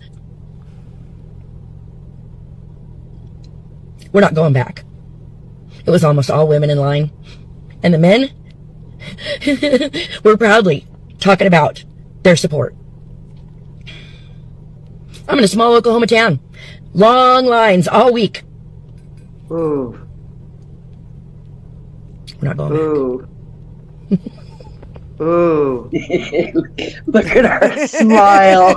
I just proudly voted for the first black woman president. You see what I'm talking about? Like, I can't wait to see it happen. I'm can't wait to Hold see on. her. Shut up. Okay. So you see what I'm That talking about? energy, you can't I see deny that it. over and over and over and over again. All women in line. Even dudes saying, I was in line for 4 hours and like 75% of it was chicks. And I'm in Texas. She's in Oklahoma. We're talking Nebraska. We're talking like fucking red states. Where Iowa. I've never waited in a line to vote ever in my life. And now it's been daily lines around the block. People are like, I waited for 4 hours and the line started in a neighborhood.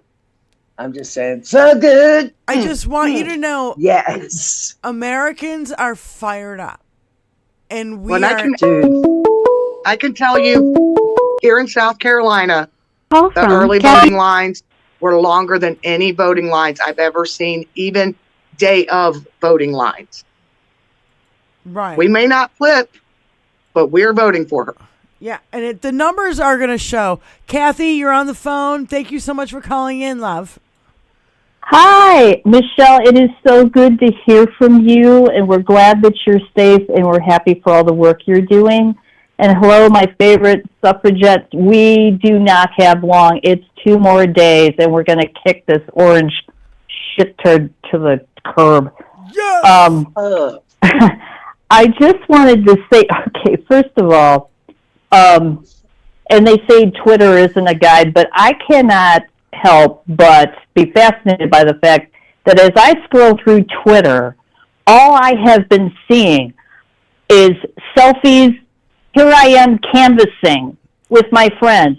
Here I am at the Detroit phone bank. I'm about to start making phone calls, like one after another, after another, after another. Here I am in line to vote. Look at all the women in line to vote. And what do I see from the Trump side? Excuse me, why are you wearing garbage bags? Oh, because Biden said we were garbage.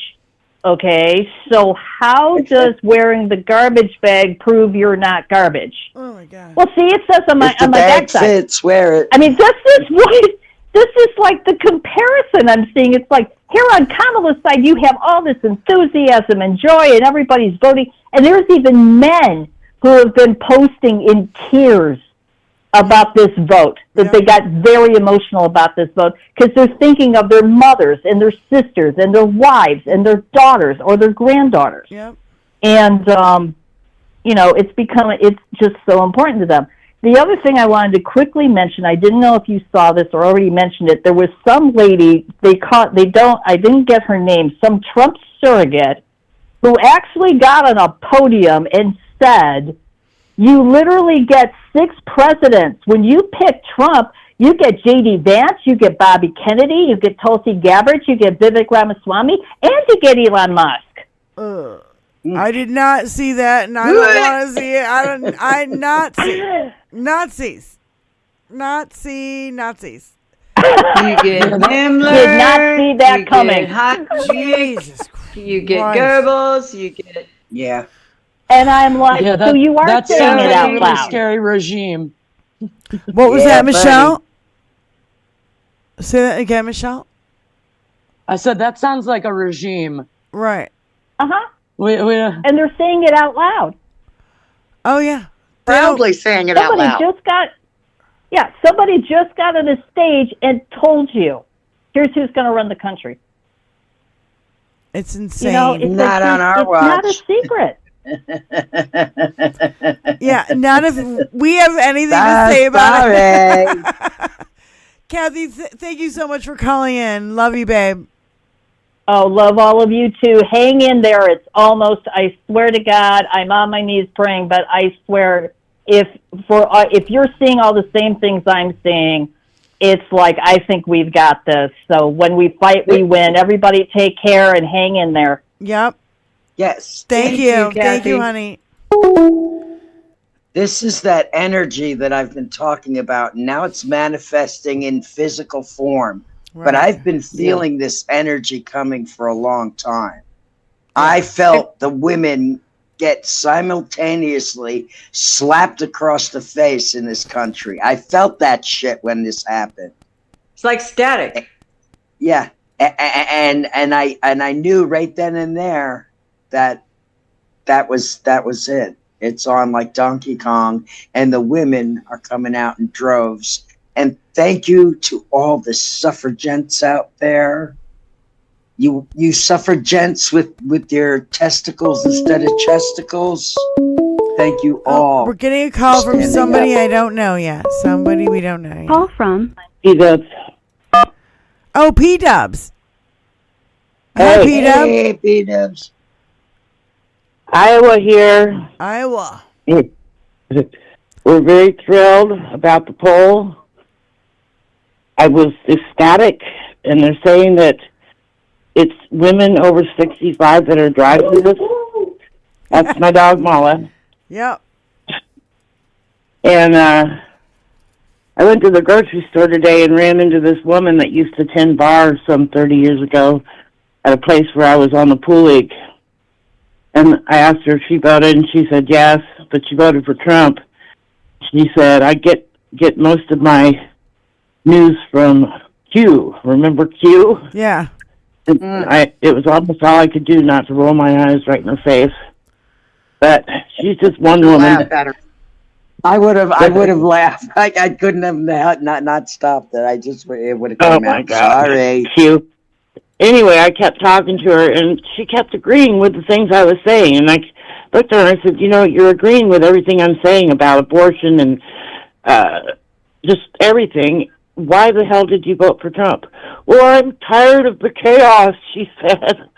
Oh, my God. I just couldn't Not believe it. knowing that Trump is the one who's creating it. He's the one who's causing the chaos. You should have pointed that out. So I'm just here to tell y'all to keep Kamala and carry on. Yeah, I was coming. I like that one. Yeah. Michelle might not know that Michelle Oh no, I watched that. I've watched it. I've okay, watched it great. like 10 I didn't know. Okay. So that and I got one more for you. Yeah, Kamala was on Saturday Night Live last night. P-Dubs, thank you so much for calling in. Wait, I gotta I ride made up- the I made up volume. one more. Go ahead. I gotta ride the volume Obama though. is supporting Kamala. What's that? I said Obama is supporting Kamala. That's so Yay. awesome. Yay, yay. Love you, honey. Thanks for calling in. Take care. Just so you guys know, I gotta ride the volume when people call in, so that's why I'm looking down here. It's because people's volume fluctuate and it gets really crazy. So it's enough to just try to run the show, whatever. Yes. So on the opposite side of some of, all that good news, I do want to show this. And this is what David Hogg put out on Shitter. Here you go.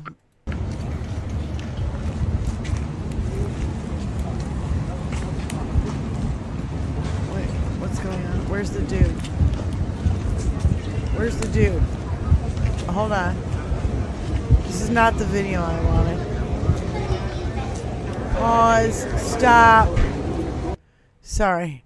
Those are the voting lines. Okay, hold on. I won't put you all through this. No, there was a kid who was in Florida on like a campus. And he's like, fuck, man, this is bad. This is voter suppression right here. And what they're doing and here we go. I'm sorry. It took me a minute. State House District 37 and Leaders We Deserve endorsed candidate. Right now, I'm at the University of Central Florida, and I'm standing in front of an early voting location. We have folks who have been waiting in line for 2 to 4 hours just to vote. It is a really long line right now. People are waiting out in the heat, out in the rain, just to vote. And right now, we're seeing an insane amount of voter suppression going on at the campus of the University of Central Florida. We went to Oviedo earlier, which has an older population voting. 10 to 15 minute wait times, but over here students are waiting for hours. This is insane. And then on top of that, while they're waiting in the heat, we're not allowed to give them any food, any water because of a law passed by Ron DeSantis just 2 years ago. So really, this is a disgrace going on campus right now. Right now, we're out here telling folks, they have the right to change their registration as well while they are voting to update their current address. They're being told in there that they cannot update their current residence, and anyone who lives on off-campus apartments lives at a business residence, and they can't do that. That's bullshit. It's not true. That is a voter suppression tactic. You are allowed to vote at where you currently live, even if it is an off-campus student apartment.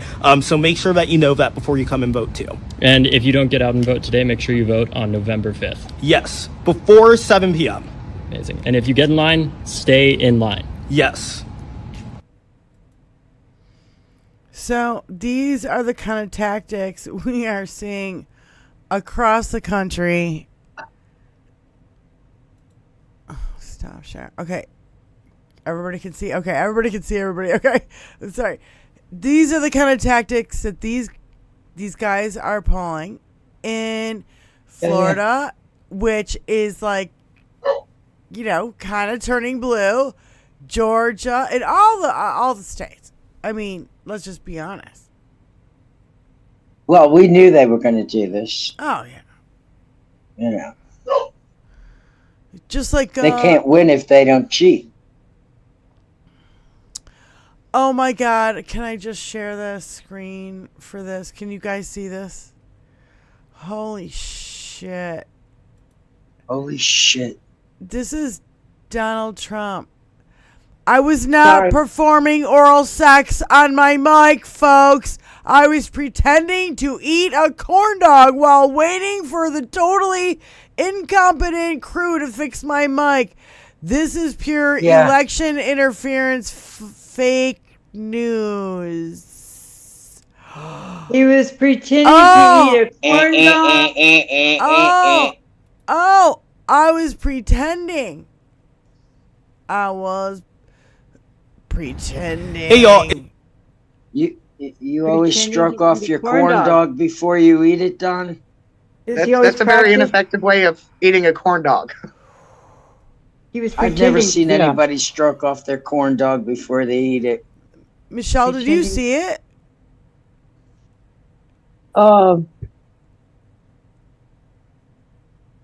Did you actually see the? Oh, the video of him? Yeah, Yeah. Yeah, it's disgusting. and yet this is the party of the conservatives, the ones Family that values. protect family values. Yeah, and that Purity. So, just don't. Yeah, but it's don't forget- okay. It's okay for him to be crude, to say really crude sexual things about women. To make gestures. Yeah, it baffles me how that those voters can continuously listen to him, see him, and say, "Oh yeah, that's the guy who represents my moral standards." So, here we go. I don't want to look at this asshole's face, and not only that, he looks so fucking red. But here's Alex Jones in his own words. His face is asshole. They're not going to just give up easily after the impeachments and the Russian collusion crap and all the fake indictments and the lawfare. This is common sense. So I'm saying be ready for the Civil War conditions and the not certifying it, and Carville saying we need an armed uprising against Trump and Trump supporters. I mean, these people are going for broke. And mainline Republican supporters aren't really ready for this. Trump is starting to get it and was talking about all this just minutes ago. They're not going to just give up easily because they're going to lose. The impeachments and the Russian collusion. Alex knows that they're going to fucking lose. And he's saying right there, go ahead. Here's your stand back and stand by. Mm-hmm. More or less. Yeah, be ready for Civil War conditions. These guys, that's the thing. It's like I'm so happy and I'm really joyful and I really feel like Kamala's got this in the bag. It's this red-faced fucko that I'm worried about, and all his minions that are gonna cause some kind of fuckery. Don't worry. Anywhere around the country. Don't worry. I'm glad that Joe's in charge now. That's good. But, I also have to remember, the militia attacked the Michigan State House because of COVID. And they wanted to kidnap Whitmer and kill her and put her adrift on a boat in fucking Lake Michigan. I mean, because they're not radical. They're not radical, right? Yeah. And they call us radical. The insanity that has been normalized by the mainstream media. Again, I'm going to say not normal. I'm going to say it right now. The reason why we have a show, why all these other people have been doing shows, is calling this shit out. Because mainstream media isn't doing it. Why do you think all these podcasters have popped up? There's even been Christian organizations turning people. I mean, there really are. There have been several faith organizations. The Christian right is not very popular anymore. It was gaining popularity through the Southern Baptist Convention a lot, and other groups. Yeah. But I think they're starting to get wise to it a little bit. Yeah. Yeah, I mean, I'm, as a missionary, as a Christian missionary, I'm very offended by American Christian nationalism. It's very scary. It's a distortion of the faith. It is using religion to oppress. It is not about faith. It's about religion. And those are two very different things.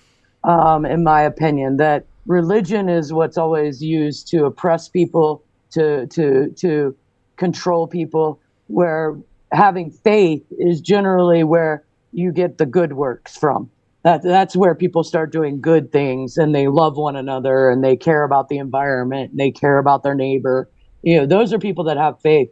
However, what you're seeing right now is that there is starting to be a movement within the Christian, the American Christian population, that's starting to push back really heavily on the American Christian nationalism, because it's a distortion of faith, and it's really only about controlling people. Antithesis, would you? Anti-Christian and antithesis, Right. I was going to say they scream about the Antichrist, but what they're doing is actually very Antichrist. Hating immigrants, oppressing women, belittling children. Those are not things that are Christ-like. Those are religious things. Then religion, has always gotten people into trouble. I have a question, Michelle. You studied theology, yeah? So, so didn't every religion oppress women? Because I don't see one that didn't. Religion, yes. Faith, in my studies and my personal faith, Jesus brought women, into his inner circle, and Jesus, allowed them to lead. Some of the very first churches were led by women. And so, but I'm not talking about him. I'm talking about after the fact, they use religion to oppress women. Religion. That's what religion is used, and it's because they're missing. They're grasping hold of the religion part, but they're missing the actual faith, the heart part, the soul part. They're missing that because they just want the religion. Well, religion without a soul. We just had I'm sorry to interrupt, but we just had like priest or something in fucking, I forget where it was, Chicago or some shit, who had to pay like $900 million in restitution to his victims of sexual abuse. $900 million. So I could give two shits about faith, religion, and whatever. They're not the same, though. I don't give two shits. To me, it's super offensive for you to be like, oh, pray to this God and like all will be well, while you put these little kids in churches, and then they're abused by the people who say they are going to save them. And it's just it's the biggest mind fuck you could ever do ever. And I just, truly is. And it's affected thousands of people around the world being sexually abused by the public trust. And makes me, when I think of the numbers, it makes me really disgusted. Because more people have been abused by the Catholic Church or whatever church, because we see it every day. We see it every fucking day here. A new youth pastor being, arrested for sexual abuse of minors in whatever shape or form you could think of. So they're using it now as a place to find their subjects. And I mean subjects in a fucking, disgustingly sexual, fucking disgusting way, where they like literally target these people. It's just, I don't know. I have a hard time with religion in any way, shape, or form, and then you got Donald Trump making Bibles out of China. And then today he's like, oh, it's okay if like, a sniper wants to get to me, they'll have to shoot through the media first to get to me. Donald Trump is saying, "Oh, they're gonna have to shoot fucking Liz Cheney in the face with in a fucking firing squad," and he's proud that he overturned Roe, and he's gonna protect us whether we like it or not. I mean, I'm sorry. That's why I think women are so fucking outraged, and why they're coming out in droves. And there's no way we're gonna fucking let this asshole win. We got what? Well, faith groups are even turning on him. We got 48 hours. Yeah. 48 no, hours. That's what. Yeah, 48 hours to save our democracy. The thing is that you've got a movement within Christianity in America that is waking up and becoming vocal against these things and saying, no, that isn't actually what we believe. Yep. That isn't actually what our faith is. And we don't want to be misrepresented by these people that just want to abuse others. Yeah. And so, that's where, you see this, there is a movement, and I'm seeing it like within the podcast world. You're seeing more and more podcasts pop up, that are not these mainstream, American Christian nationalism, podcasts where they're saying, no, that's not. I like Reverend Ed. We believe. Reverend Ed Trevor's in Canada. He's cool. He's cool. Reverend Ed is cool. Okay. Well, anyway. Yeah. So and so that tells you that there are becoming consequences for this Christian nationalism that's occurring in the U.S. That people have sat by long enough and done the whole "I'll turn the other cheek," and they're done with that because they're seeing the damage that's being done, and it is very damaging what Trump and these right wingers are doing by hijacking a faith and using religion against the population.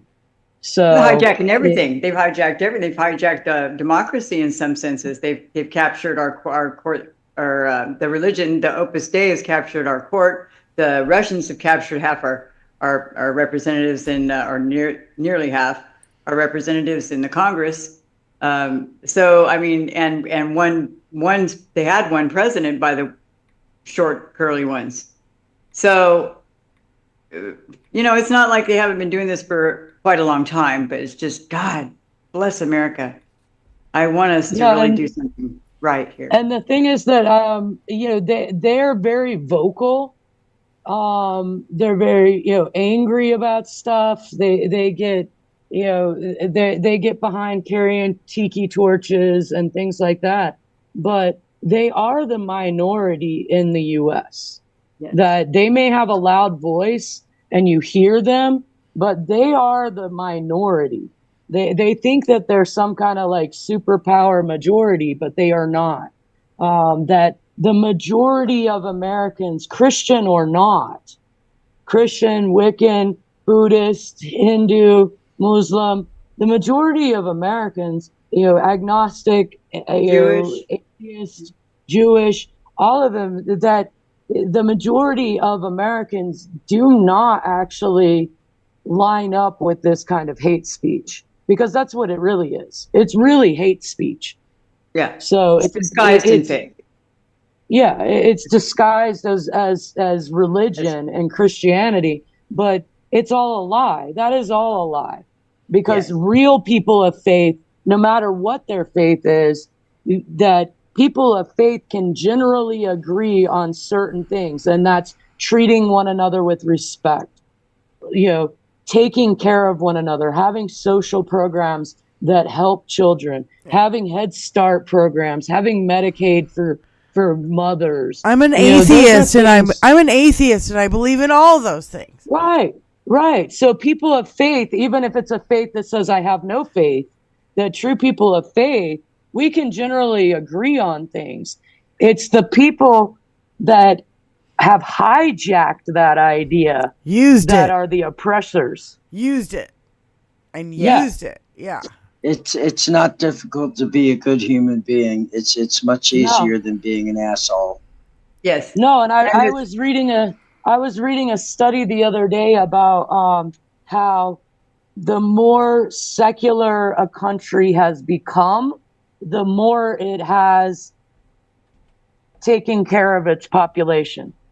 And that is a sad reflection on faith to me, because as a missionary, that's pretty sad. That's a sad reflection that to take care of your population and do right by your people, you need to get rid of religion.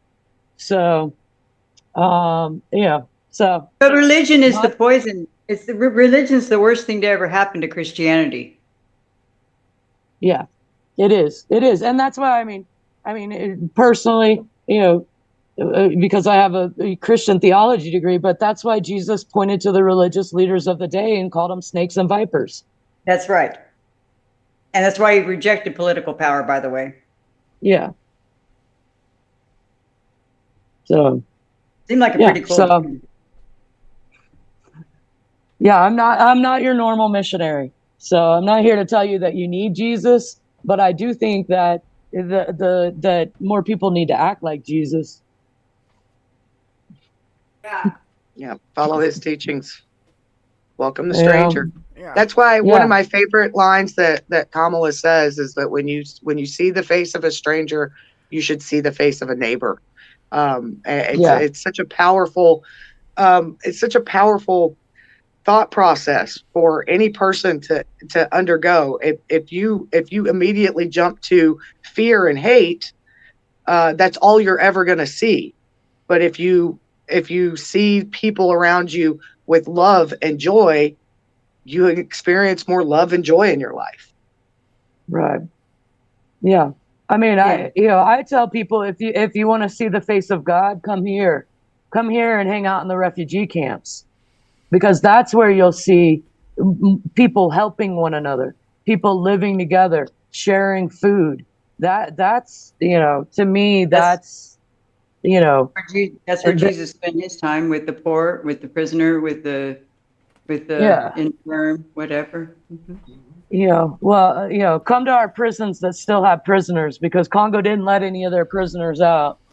Yeah. Just for everyone, when Donald Trump says, they're letting them all out from their insane asylums and their prisons.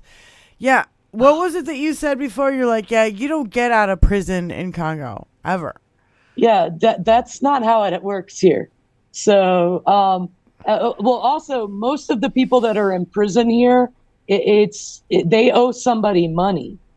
We don't have. I'm sorry. We have,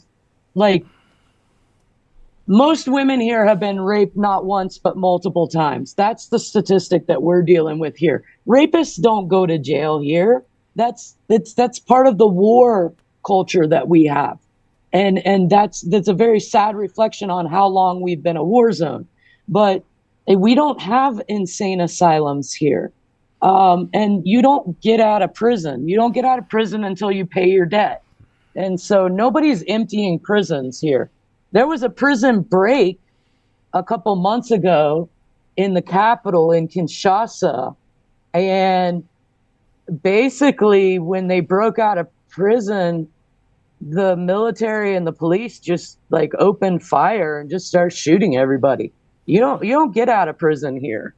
Unless a Russian oligarch or a Russian leader or a rich guy like Elon Musk decides to pay your debts, get you out and sends you to work and be a soldier. I just wonder how many of these, they're emptying their prisons and jails, you think maybe they're using people from prisons and jails in Russia to fight in Ukraine? Of course they are. Using people in prisons and jails for everywhere. Now they want to, Well, what I was thinking, Wizzy, now that you bring that up, you know how North Korean soldiers are now in. There you go. I was thinking In maybe Ukraine. they took all the Koreans out of the prison, North Koreans out of their prisons, and sent them to the front lines because they don't care if they're cannon fodder. I don't know. That's also why some of those North Korean soldiers have actually surrendered to Ukrainians. It's one of the few ways they can defect from North Korea. Yep. Yep, that's true. Yep. Do we know the numbers on that yet? Or not really? Not really. What, the North Koreans? Yeah. Yeah, that have surrendered to Ukrainians. Oh, that have surrendered. I was going to say there's 10. I mean, the number is 10,000 troops. 10,000 troops, but there's no number on the surrender. Two. Well, they probably won't release statistics on it just because it will cause increased danger to those North Koreans that have surrendered. Yeah. And well, I just saw Deport Mosque from Dan Marshall, and I'll tell you what, I want the government to seize all his assets, seize all his money, seize all his assets. Because that's what you would do for anybody else who is working for the other team, right? Anybody who's the enemy of the state. We know he's been talking to Putin along with Trump. And I'm sick of all this shit being out in the open and the public knowing about it. And Merrick fucking Garland sitting on his fucking ass doing nothing. I don't know what the fuck the DOJ is doing. I don't know if he is just another puppet. I don't know if there's too much red tape and lawsuits, and we don't know. The thing about it is the DOJ never tells you about these cases. They can open a case, but they never tell you anything about it. And so as a public, I feel like there's a vacuum there, and so now I feel like now we're conspiracy theorists because we feel that Elon is a fucking massive threat to the United States and around the world. But our Department of Justice, meh. He could just pay $1 million to fucking Pennsylvania in this weird lottery thing, and then he's going to delay it and want it to go to federal court, and now it's back to the state. Why is it on the state of Pennsylvania and the Philadelphia Attorney General to press charges on Elon Musk when he's got government contracts and the fucking goddamn DOJ should be all over this? I don't know. I don't know. The federal courts. Sorry. I can't hear you, honey. I had to do something. They want to keep it out of the federal courts. Well, why? There's because if Trump gets Who is they? you can pardon a Who federal. is they? Elon wants to keep it out, or the government? The government. The government wants to keep it out of the federal courts, so Elon cannot be pardoned by the Supreme Court, or not pardoned by the by Trump, because if it's a state charge, Trump can't pardon a state charge. Yeah, can't pardon a state charge. Bitch. Yeah, so probably after the election. Yeah. Then and that's the thing about DOJ too, is that they'll move slow and then strike all at once, but they are going to take into consideration, could Trump win and then possibly pardon him, things like that. So yeah, I could see it's probably a strategy that they're using, and not so much that they're not doing anything as much as waiting for the right moment and doing it the right way to make sure that just like a lot of these things against Trump, they've had to do them just the right way so he doesn't get out of them. Yeah. It's taken a long time to actually get anything to stick on that guy because he's so slimy. Well, all this, I keep saying this over and over in all of our shows. You want a scandal, mainstream media? You want a scandal? Cover the Epstein files. Why have you not? You want rape and debauchery and fucking money and disgusting shit to fucking talk about? You talk about that. Oh no, they won't touch it with a 10 motherfucking foot pole. They won't touch it. They're terrified. And guess what? The first thing you do not do, is concede to the autocrat before he's in goddamn power. I mean, like, fuck. We're so sick of watching this shit happen over and over and over again. And I think when history is written, it'll be the cowardice of the Republican Party to begin with to not fucking throw him out when they were all talking shit about him in the beginning.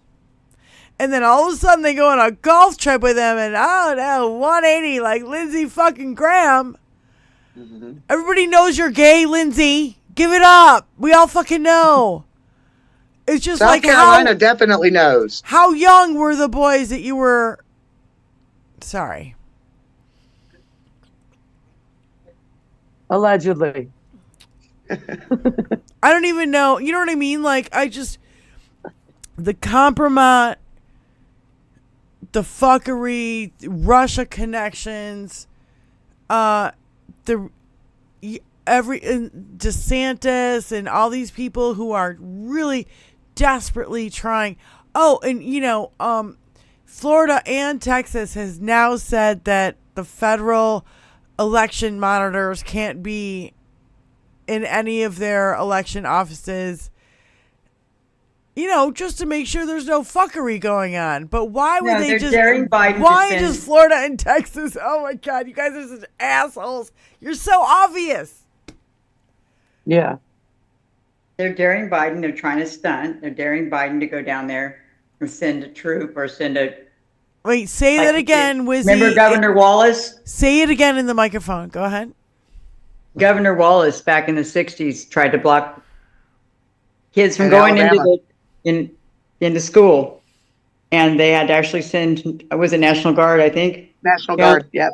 To escort these children to school because these adults were acting such assholes. So they say it wouldn't be unprecedented for him to pull a stunt like that. No. Yeah. We've seen it But again, that plays into what Trump says about the government coming after him, which is why Biden will hold back as best as he can without endangering the public. Yeah, no, and I mean DeSantis has been doing a lot of things to to covertly throw support towards Trump, things like declaring the second hurricane a natural disaster. FEMA can't come in. The federal government cannot begin their job until the governor does his job. And he delayed that. And there's ongoing flooding now that he still hasn't declared a natural disaster. And, it's to make the federal government, make Biden, make FEMA, make these groups look bad, when the reality is he's allowing people to suffer so that they're under the false impression that the federal government doesn't care. It's actually him not doing his job. Well, and it's I don't not know voting for the border bill. And I don't know if you know this, Michelle, but in what was it, North Carolina, after the hurricane, they were riling up all the maggots there, saying that FEMA was fucking with people instead of trying to help people. And then now you've got a militia hunting them down, FEMA workers who are trying to help people. And it just fucked everything up. And a massive campaign had to go out saying, oh, yeah, this is not true. Please try. I mean, come on. The people who need the help the most are the ones they're deceiving. It's so fucked up. Yeah, it just shows again that they don't actually care about people. No. They care about power. Yes. And that's what they want. They want to maintain power so they know that they need some people to be behind them. But they don't actually care about them. They don't care about their well-being. They don't care about their bank accounts. They don't care about their children. They don't care about their school systems or their roads. They don't care about those things. What they care about is, you need to come and vote for me, and then I don't have to care about you again. Exactly. Well, he's got it backwards. He's got it backwards. He thinks we're voting for him to get all the marbles, and that we're going to go have to beg him for the marbles back. And some of us might get some, and some of us might not. That's the mentality he's working on, and he doesn't get it that a public service job is to serve the public. He hasn't put those words together. Yeah. So I have this moving speech from Dr. Howard Fuller, civil rights activist, that I would like to share with you guys right now. I'm a single issue voter. My single issue is Donald Trump. He is the most despicable ass human being walking the face of the earth. And all of y'all out here talking about 3 cents for gas. This man wants to destroy your personhood. And so there's got to be at least one of us out here that ain't explaining about the earned tax credit or the child tax. We're saying that this is a white supremacist who is trying to destroy everything that we have fought for over the last 50 years. And I ain't got time to explain to you every damn detail about policy. This man cannot be the president of the United States. We can talk about policy after we defeat his ass. You feeling me? So that's my point. Yeah. God bless him. Amen. Man. I want him to be my pastor. I'm a one issue voter. Trump. Yeah. There you go. All right, ladies. It is after 4 here, and I have actually got a full day tomorrow, so I'm gonna jump off. But Michelle, I want you guys to know that I love you guys. I've missed you. I really appreciate you. And you know, everybody get out and vote. I will be up in Congo all night long watching this. And you know, I've participated as a voter, and then I will participate as a, you know, in watching the vote. So, you know, but I celebrating after the vote. So wait a minute. I hope so, man. So if it's 3 o'clock in the morning, our time, what time is it there?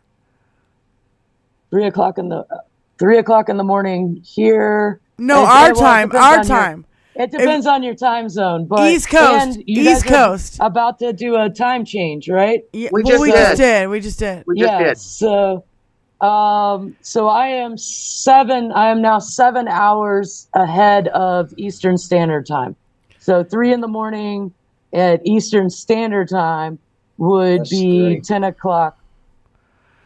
Are you available 10 o'clock Wednesday morning or no? I may be. Yeah, I might be. Because if it's called for Kamala at 3 o'clock in the morning on Tuesday, we're going live. And we're opening bottles of champagne. And we're going to fucking go crazy. Well, I might open a bottle of beer with you. I don't drink champagne. I know. But no, but we're gonna celebrate even if it's for 10 minutes. I've already told pretty much everybody I work with that do not expect to see me on Wednesday because I'm gonna be up all night on Tuesday, and if it's going for Kamala, I'm definitely up all night long. Yeah. If for some ungodly reason Trump wins, I'm going to be in a state of depression on Wednesday. So, I think we all will be there with you, Michelle. Again, thank you so much for joining us tonight. We're going to continue on for a few more minutes and cover a few more things before we go. Yeah. So again, Michelle, a lot of love to you. Thank you. Go out and vote. Make sure people are voting. Help people vote. If you've got people that can't get to the polls, take them. I remember, so Spiken and I lived in Birmingham, Alabama for a while. And which was it? It was letter from Birmingham jail. Kerry. It was the Kerry election. the George W. Election. And I went to where our voting precinct was, and it had been closed, and there was just this little paper up in it telling us to go someplace else. And no notifications, nothing like that. Then we had to go to and this isn't a city that it's a bit poor sometimes. People don't have cars, they're walking places. Our public transport in Birmingham was atrocious at that time.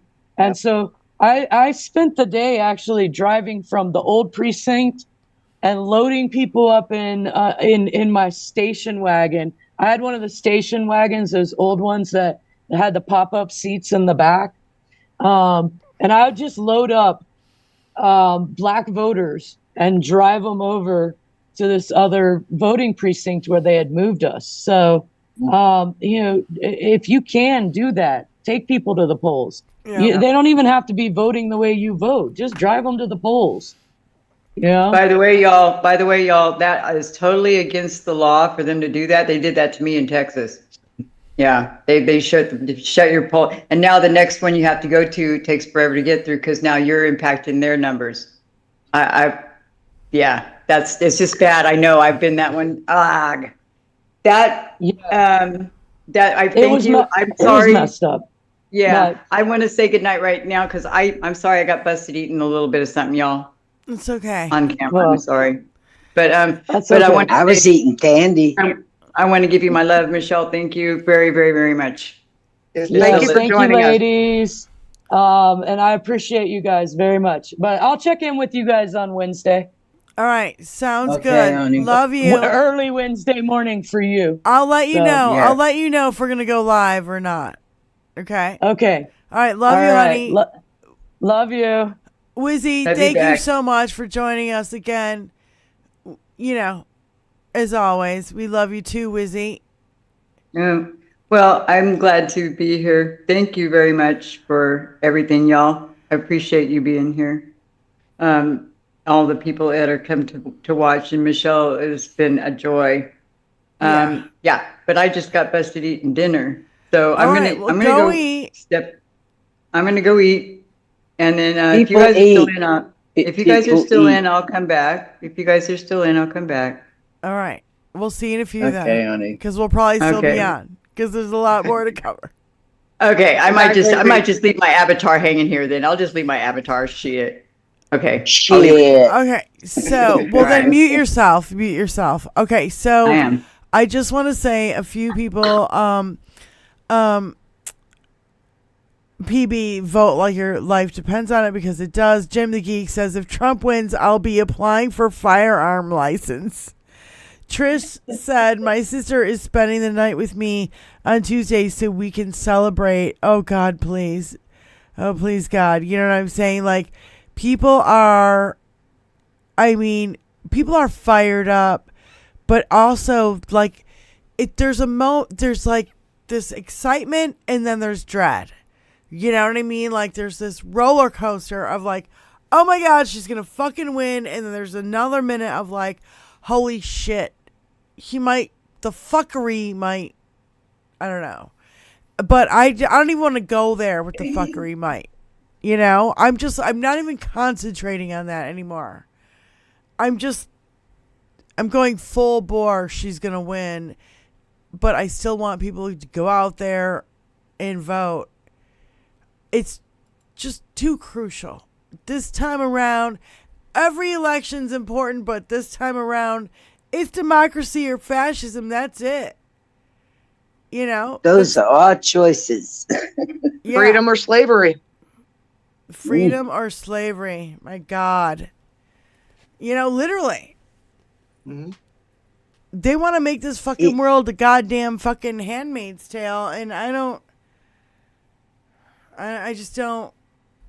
don't see women in America saying, oh yeah, that's cool with me. Even Republican women. Only the cult, and that is all.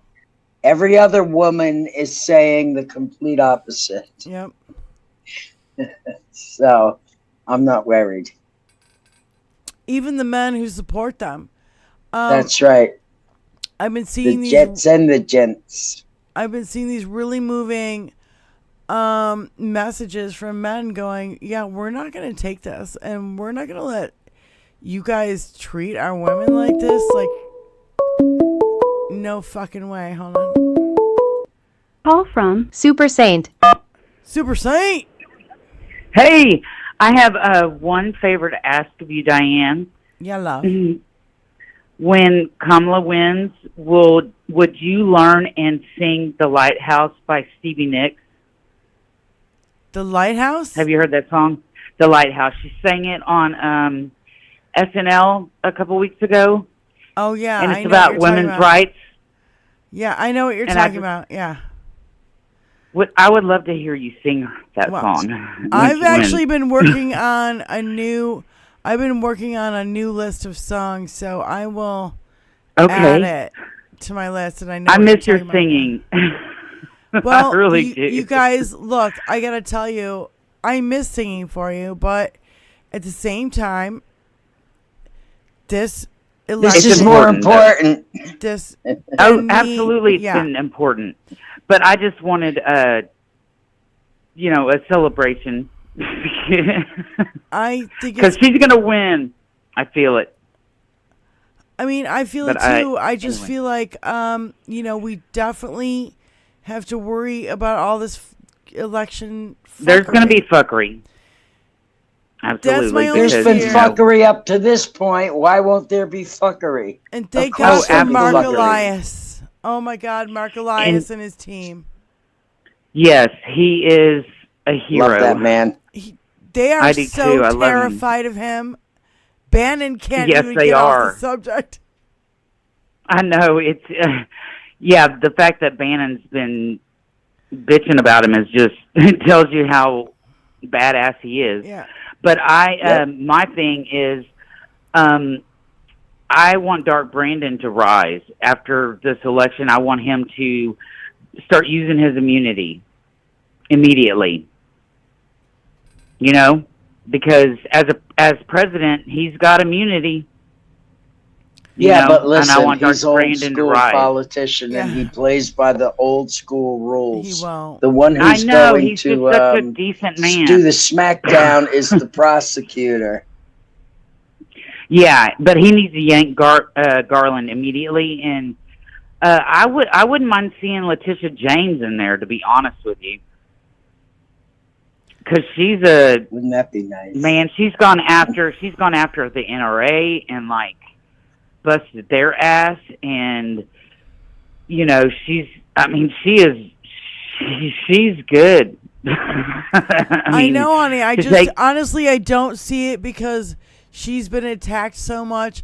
Glenn Kirshner, you know what I mean? He's too vocal. You know what I mean? Right. You need. Mm-hmm. Yeah.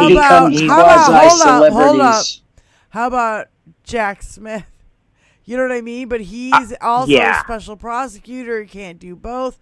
You know what I mean? People who are really qualified need to be. Jamie Raskin. Well, that's the thing. We can rattle off all these names, but that guy's a senator. We need him in the fucking place. I know. We need him in. Because he's exactly. Kamala's got a list. Kamala's already got a list. Yeah. She's already got a list. She's being a prosecutor, she knows people, and I know she's got people in mind that are probably. And she knows what she's doing.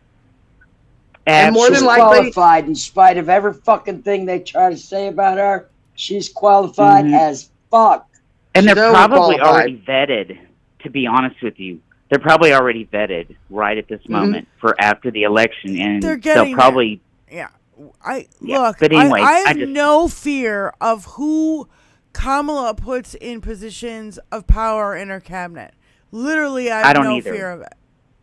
Because I know have complete she's going to faith in her. choose She the right is so people. qualified. She's extremely qualified. Extremely Go ahead. qualified for their jobs. Mm-hmm. And absolutely, we need that after the dysfunction and the fuckery that Donald Trump pulled.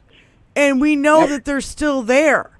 Christopher Wray, Louis DeJoy, you know what I mean? These kind of fucking people are still in positions of power. And I'll tell you what, I don't know what history will write about Merrick Garland, but I ain't fucking happy. No, I'm not either, especially Christopher Wray. And not only that, but the Secret Service that are still working for Secret Service that should have been kicked out immediately just because they erased all that data. Well, what about that? They should have been gone. Those same people are still working for Trump. They should be nowhere near the fucking Secret Service. None of them.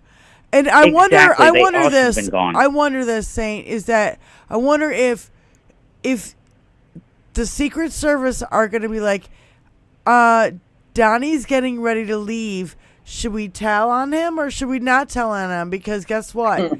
We are that culpable for all the shit that he has pulled.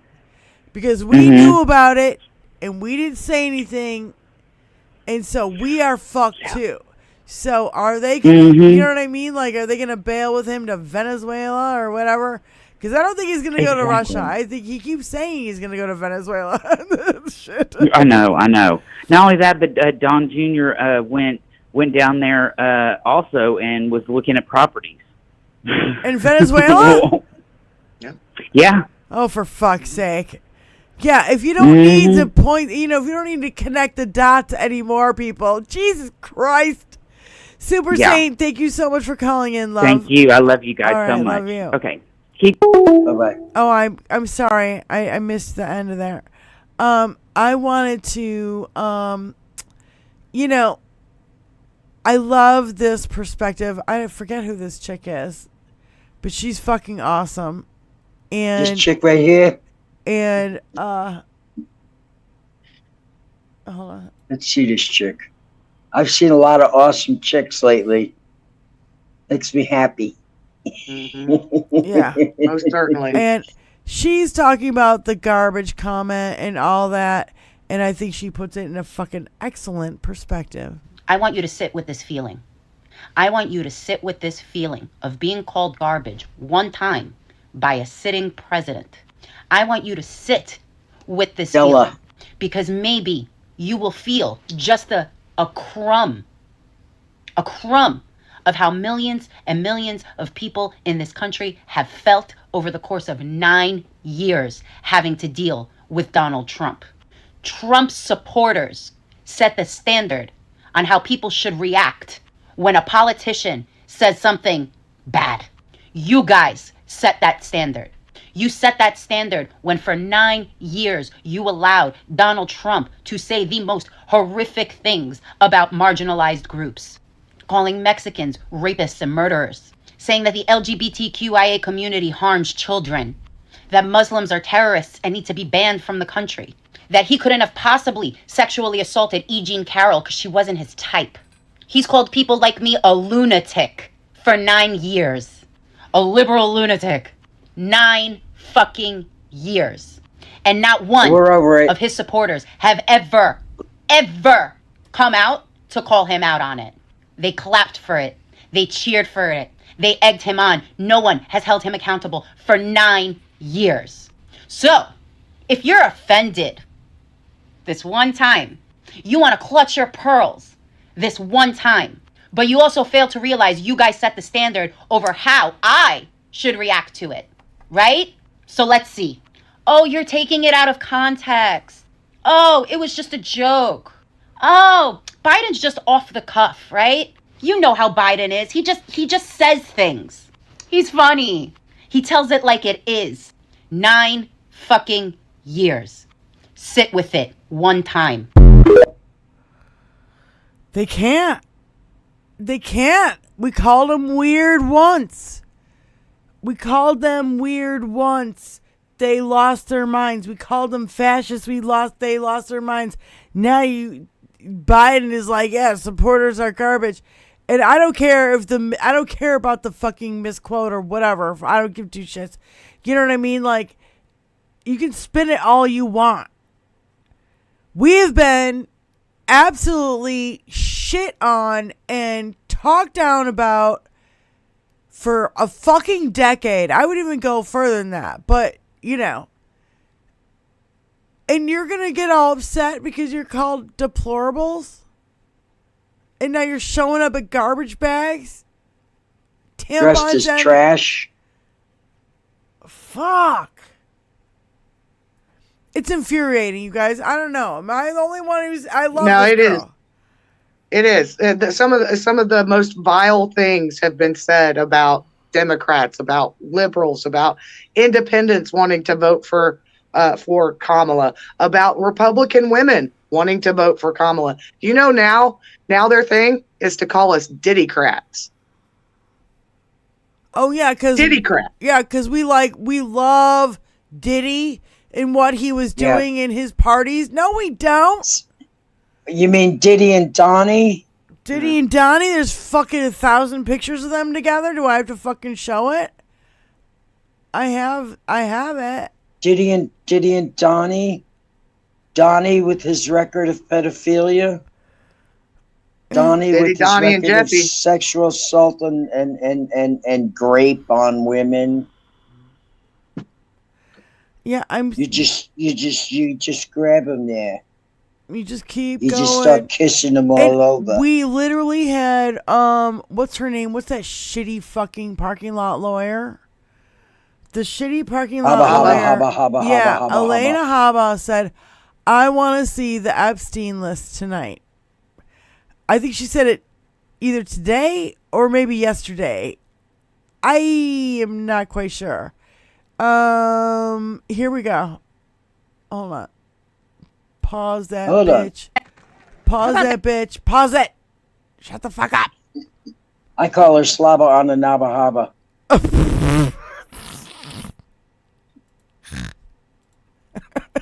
Shit. Oh my god. Okay, wait. I wrote that in Midas Touch comments and it got erased. All right. Here we go. How about that Epstein's Island list? I want to see that list. Really? Oh, really, honey? You want to see the Epstein list? And oh, how about this one? Parties are not on this stage for Trump. See, children are pure, Kamala. And what you are doing by bringing those people up on stage, the same people that were at Diddy's parties are not on this stage for Trump.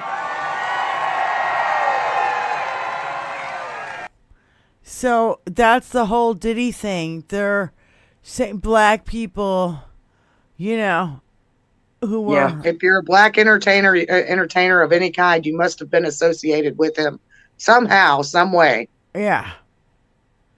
It's just gross. It is gross. They're gross. When you've got, you know, stuff like this, where you've got, here's Donald Trump's name on the Epstein list. Lolita Express is trending because just prior to Donald Trump's first staged assassination attempt, the Epstein grand jury notes dropped. Donald Trump raped a 13-year-old girl with Jeffrey Epstein. Here are the flight logs of the Lolita Express. And then where's the picture of him and Diddy? Hold on. I have to go through all this stuff. Like, there's so much shit. Trump and Diddy, dum diddy do. Oh my God, they're so disgusting. There are more pictures of Trump and Diddy than there are of Epstein and Trump. Yeah. And we know how close Epstein and Trump were. Yep. Yeah. Because Epstein was actually a little bit more shy, you know, but, you know, Diddy's a fucking rock star. Well, whatever. He thought his celebrity would star, protect whatever. him. Yeah. Yeah. He thought his celebrity would protect him. I don't know. I must have missed it. I don't know. I'm still looking. I have so much that literally, let me unshare here. Stop the share. Stop it. I have so much that I'm like, I couldn't even begin to put this in it. You guys, I've been up for hours trying to collect all this information for the shows, and I'm like so exhausted because it's so much Russian disinformation, and you got everybody at the polls, and you got the Epstein things that are dropping, and nobody's paying attention to the Epstein things. Nobody. Not at all. Not one at channel. Fucking all. And I bet you $20 million that not one person showed on Fox News. They did not show his simulating oral sex on the empty microphone stand. $20 million. $20 million that never aired. Unless they said, oh, well, here's Donald Trump's defense, and he was trying to eat a corn dog. Really? You're going to say you were trying to eat a corn dog? And everybody jerks off the corn dog before they eat it. Fucking asshole. He'll say anything. He'll say any fucking thing. Whether it makes sense, whether it applies in any fucking way, shape, or form, it doesn't matter. He'll say anything. So it came out today. And that's exactly what his cult will do. His cult will say, well, he was mimicking eating a corn dog. Well, do you jerk off before you eat your corn dog, too? Fucking hell. Lincoln's Bible, if you guys know who she is, she put out a thing on YouTube. She was just like, really? This guy is performing oral and a hand job to a ghost. Like, is it Epstein's ghost? Is it Putin's dick? Whose dick is he sucking? And she goes, she's been watching Trump for a long time. She goes, it took a day for it to sink in. And even it was like a 6-minute video, which, I would play, but it's just too much because she's just like sits there in awe for 3 minutes of it going, I don't even know what to say. How in the fucking hell? How are we here? And I have no idea. Well, I do. I have every idea. It's called television. That's how we're here, ladies and gentlemen. Are we enjoying the entertainment? Yeah. So I saw this video, which I'm sure did not get. It's only got 100,000 views and whatever. So not too many people saw this. But let me share here first. And unfortunate, I'm sure. All right, here we go. This, and then let me go like this, and let me go like this. All right, here's a guy who knows a few things. So it came out today that an author, Michael Wolff, has over 100 hours of recordings with Jeffrey Epstein detailing his relationship with Donald Trump. Make no mistake, this evidence, if released, would be devastating to Trump's chances of being reelected president of the United States. So what does Michael Wolff do sitting on this 100 hours of critical information? He releases less than a minute of it. Let me tell you something, Michael Wolff. Not only is this in the interest of the American people, but it's life or death for the people of Ukraine. I'm in Kyiv right now, and I spent 2023 fighting in the Ukrainian infantry. And I can tell you that I have witnessed genocide here, as well as dignity, grace, and bravery from these people that defies description. Men with families telling their comrades to flee while they cover their retreat, knowing they're going to die. Women and children subjected to daily air raid alarms, missile strikes, and drone attacks, hunted like animals in the city of Kherson. I was in Kherson when the dam was blown by the Russians. Imagine Hurricane Katrina, where it's done on purpose by war criminals shooting at the rescuers and trying to kill them. The blood will be on your hands if you don't release the rest of this information. I don't know what interest or what reason you might have for sitting on it, but I can tell you it's life or death, and the lives of these people matter. It is a definition of who we are as a people, and it will be decided and we will be judged. Do the right thing, and if not, fuck you. So it came out today that an author, Michael Wolff, has over 100 hours. Fuck you, that's right. And I'm not going to buy your fucking book. we're not going to buy your fucking book. Yeah. No. Don't become the story because you didn't release the story. That's right. You've had this since 2017 and you said nothing. But then he goes and he's like, "Oh, well, I gave it to all these news outlets and they didn't want it." You have the internet. You have all these individual. You have all these individual. Give it to fucking Midas Touch. Give it to Brian Tyler Cohen. They have more reach than the fucking mainstream media does now. Literally. Yeah.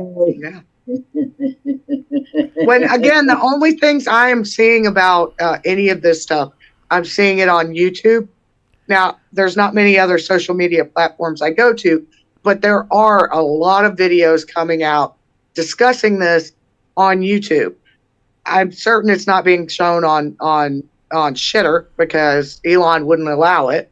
But I would assume that it's also being discussed on TikTok as well, though it's a little bit more difficult for it to be discussed on that platform because of their guidelines, their TOS and guidelines. So, but I'm seeing it. It's just not mainstream media. No. And he's talking about Michael Wolff, who got these tapes. He's got 100 hours. So 100 fucking hours. Okay, and 100. Yeah, since 2017. Mehdi Hassan said, "Imagine if these were tapes, were him talking about Biden. Would it be all over the? Sorry, I can't fucking read it.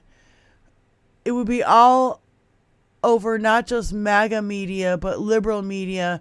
It would be on a huge loop on Fox. It would be the only thing that the owner of this website would be tweeting about." And so here are the double standards. So here is Epstein describing how Donald Trump would get these guys up to his office, but their wives would be on the phone, on like speakerphone, so the wives can hear. And then Donald Trump would lure the guys to sleep with hookers, and then Donald Trump would try to sleep with their wives. It's kind of hard to hear. I'll do what I can with the audio. Do I even need... Can you guys just hear it if I just play it? Can you hear this? No. In a restaurant in 2017. Yes. Okay, this is the restaurant. This is a different thing, so at least I don't have to, subject everybody to this fucker's face. This is the previous recording. I'm sorry. So I set up the wrong thing, but here's a minute 12. I think we have a snippet from one of the conversations that I recorded with Epstein, and I think this was in a restaurant in 2017. His people fight each other. Right. And then have outsiders. He sort of poisons the well outside. He will tell 10 people Bannon's a scumbag, and Priest is not doing a good job, and Kelly has a big mouth. And what do you think? Jamie Dimon says you're a problem, and I shouldn't keep you. And I spoke to Carl Icahn, and Carl thinks I need a new spokesperson. So Kelly, even though I hired Kellyanne's husband, Kellyanne is just too much of a wild card. And then he tells Bannon, I really want to keep you, but Kellyanne hates you. I have more than dozens. I probably have 100 hours of Epstein talking about the inner workings of the Trump White House and about his long-standing, deep relationship with Donald Trump. So that was the wrong setup, but that's him talking about how he would pit people against each other. Is this the... No, that's the same fucking thing. Hold on. Because a new thing came out today that where he pitted the wives against their husbands. He had the wives on speakerphone. Oh, shit. How come this So is... I was able to just briefly check out the first like 45 minutes of the Apprentice movie. Yeah. And I basically stopped where where Roy Cohen was trying to teach him how he manipulates people by having compromise on them. Yeah. So Roy Cohen would take these people to a certain location that was bugged and record events, and then he would keep the tapes and blackmail them when he needed their assistance. And that's exactly where Trump learned it from, is from Roy Cohen. Yeah, here we go. Here's the clip that I wanted. I'm sorry. And the only reason why I'm showing it is so you can hear or see the transcript below. Okay, because it's a little hard to hear.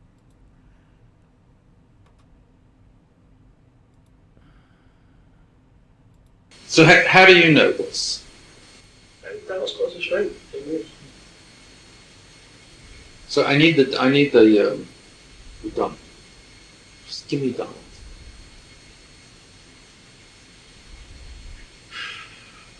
First, it's fun. So you probably know he had a scalp reduction. Because he had the same male pattern movement that we all have. He had his scalp moved and hysterical. Donald's office, as you know, he made that. He used to be on the phone as that fake PR person. I also found it funny. I was sitting there listening to the guys from the Post talk, and Donald would say, he's a great guy. I loved working with him. And I sit there going, this is just amazing. But he'd say, Michael, come on, let's go to the office. And he'd say, tell me, what's it like to be married? He'd say, do you like having sex with your wife? How often do you have? He'd say, it's great. Seriously, Michael, how often do you have sex? Don't you want to go? You and I can go upstairs, or tomorrow come over.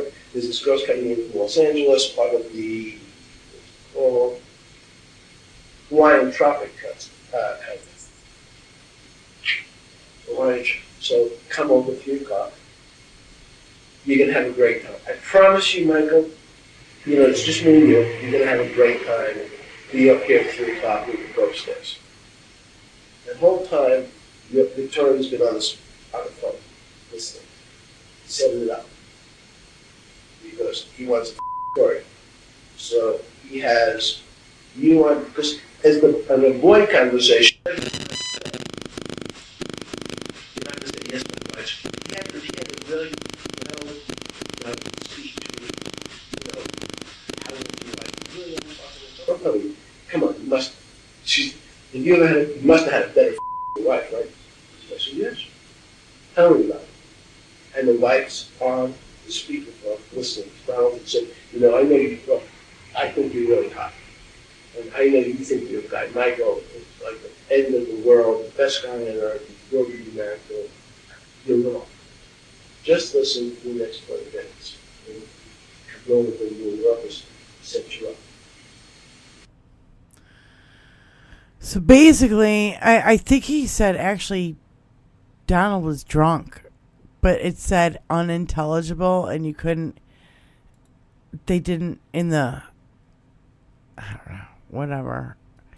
Look, Epstein, it's funny how Epstein, you get 100 hours of Epstein maybe defending himself, but Epstein's a fucking pedophile. I don't give this motherfucker any credit. I don't give Michael Wolff any credit for sitting on this since 2017. I don't give fucking anybody any fucking credit. You want to talk about a deep state? You want to talk about a sex child predator cabal? These are the people who are involved. Not Democrats. Not Hillary Clinton in a pizza parlor that had no fucking basement. You dumb motherfuckers. It's a projection. They cannot accept themselves for who they are, so they project it onto everybody else. And these files and these things this is getting more disgusting by the hour. I've been kind of collecting a whole bunch of this information, but I really haven't been covering it on the show because it's leaking out drip by drip by drip. And I'm like, if we're going to do this, let's do a whole show on it. But then again, why the fuck should we put ourselves through that fucking torture? Like, I honestly don't want to. Well, and really, again, she's going to win. He's going to lose. When he loses, the DOJ is going to step in on all of this information. Well, we hope the DOJ and state police.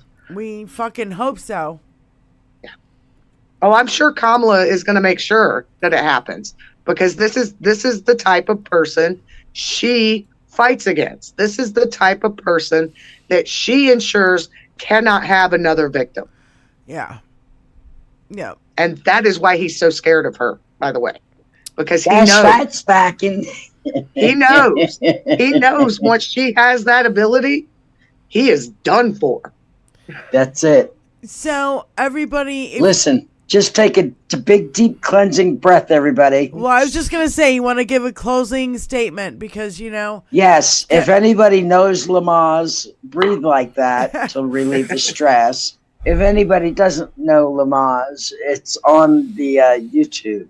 I suggest you look it up. It helps greatly. If it can help with pregnancy pain, it can help with Donald pain. We're almost there. We're almost there.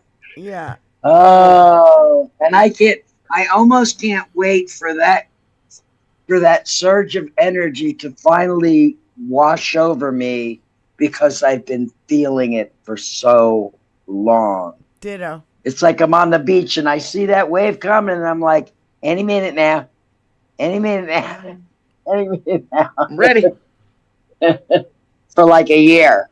Yeah. So my closing statement would be just remember when all hell breaks loose and MAGA loses their fucking minds. For the last 4 years, we've had the joy of Joe Biden. We've had the empathy of Joe Biden. And for the next 4 years, we're going to have the joy and empathy of Kamala Harris. They will not have it at all because they cannot believe it. So they've been told for 4 years that Joe was horrible. Even though we've all seen it, we know how wonderful he is, what a wonderful man he is for our country. They do not get that. And they will not see it with Kamala. And that is the battle we'll end up fighting long term, is trying to get them to understand the joy and the excitement, the exuberance of a Kamala Harris presidency. They're going to be able to feel it through their crusty shells. Trust me when I tell you this. They will feel it because as Joe Biden's and Kamala Harris's policies come through, and then Kamala Harris and Tim Walz's policies come through, and then we get a Democratic Congress, they'll be definitely within that first term begin to feel the effects of what Democrats are capable of. And there's a potential here for really, if we do, but I want to add with Spike in that we do need to be considering after this is all said and done, we cannot rest on our laurels. We need to hit midterms and the 4 years from here. Yep. Yeah, we need her to have 2 terms, not just one. So I'm not saying let your head explode.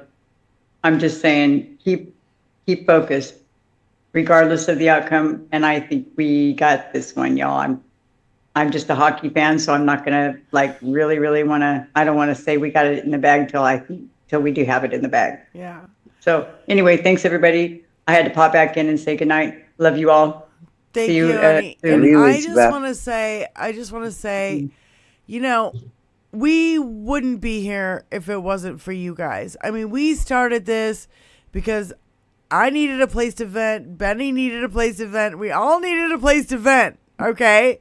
And now it's become a little bit bigger, but now it's becoming more expensive to maintain. So anything you guys can do to help us out, there's a Venmo, there's a PayPal. It's on there. You got to look for it. Buy merch.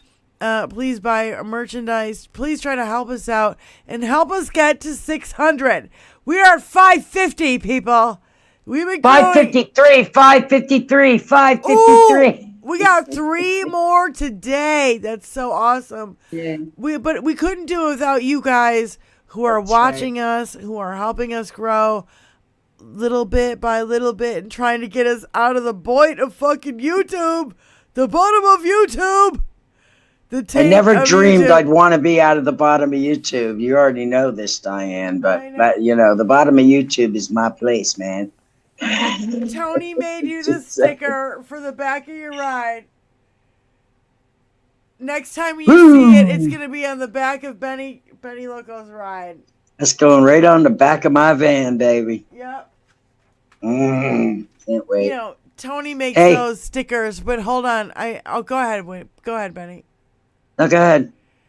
Tony made stickers. Yeah, Tony makes stickers. They're actually cut out. Like, it's not the white part. It's just the letters. Okay, right. So just so you know, they're like they're beautiful. They're die cut vinyl letters. So go ahead, Benny. All right, I was gonna say to everybody in the chat that my husband had to go to the emergency room for an emergency amputation on Wednesday, I believe it was. I don't know. I haven't been to sleep since it happened. So, but he's coming around. He's not happy. So I have to make a mad dash up there to try to make him happy. They rolled up his cell phone in the bedding and promptly shipped it off with the laundry. So it took me like 4 hours on the phone with the people to try and ping it for me, and they just ran me through the loops. My granddaughter finally came home from school and says, I told her, I said, Papa's phone is gone. Yeah. She lost it in the ER. And she went on her phone in like 2 seconds, said, there it is. And it turns out it was at the cleaners in San Bernardino, the big old city. And that we caught it just before they threw it in the hopper. The lady called me the next day from Human Resources at the hospital and said, we found your phone before it went in the washer. Oh my God. Oh God. So it's been a bit of a roller coaster the past few days. So if you don't see me or hear me, it's because I'm holding off a deal life right now. Yeah.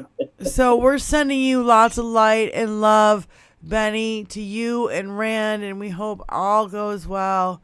And it's just it's awful. I don't even know what to say. Things will get better. It is what it is. Things it is what it is button. Yeah. And we're here for you, whatever you need. Yeah, whatever you need, Benny, Just copious amounts of love, that's all. Know that I'm here, even if you don't see me, I'm lurking.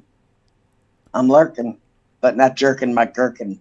So I want to send us off with this because you know what? I had to play over and over and over again, and I just really couldn't stop laughing, and I hope you all feel the way I feel and the way this guy feels. It's too early!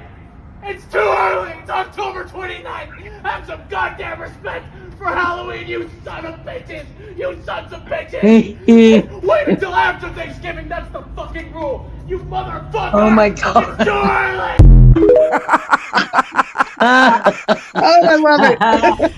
That's exactly how I feel. It's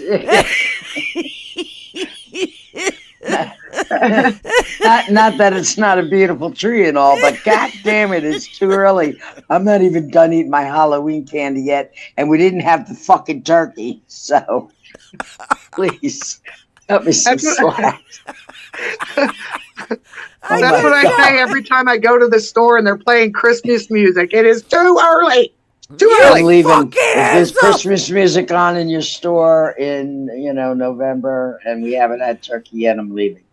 I'm going to get Halloween candy on sale tomorrow. Tony and I could not stop laughing at that clip.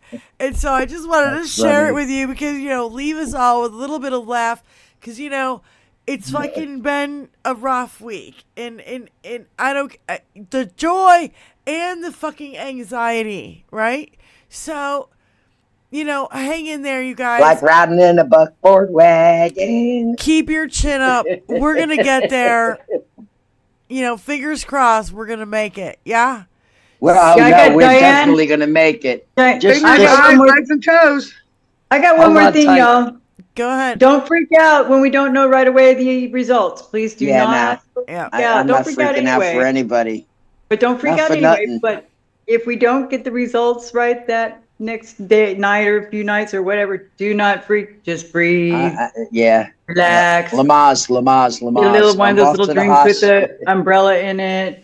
Chill. Put your feet up. Smoke a joint or a dab. Have an edible.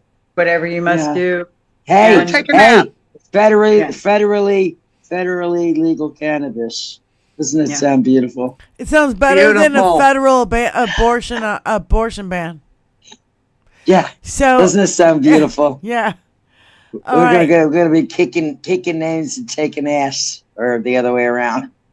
I'm off to kicking ass and taking names. I love you, everybody. I'll see you later. Love you guys. Behave and clothesline the Nazi if you have to. Yeah. Love you guys. Peace out. So thank you so much.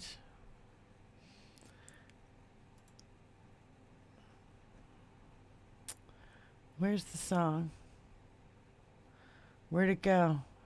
Okay. Can you hear it? Probably go for real. I keep not going for real. I guess you can't hear it. Oh, here it is. That's fine.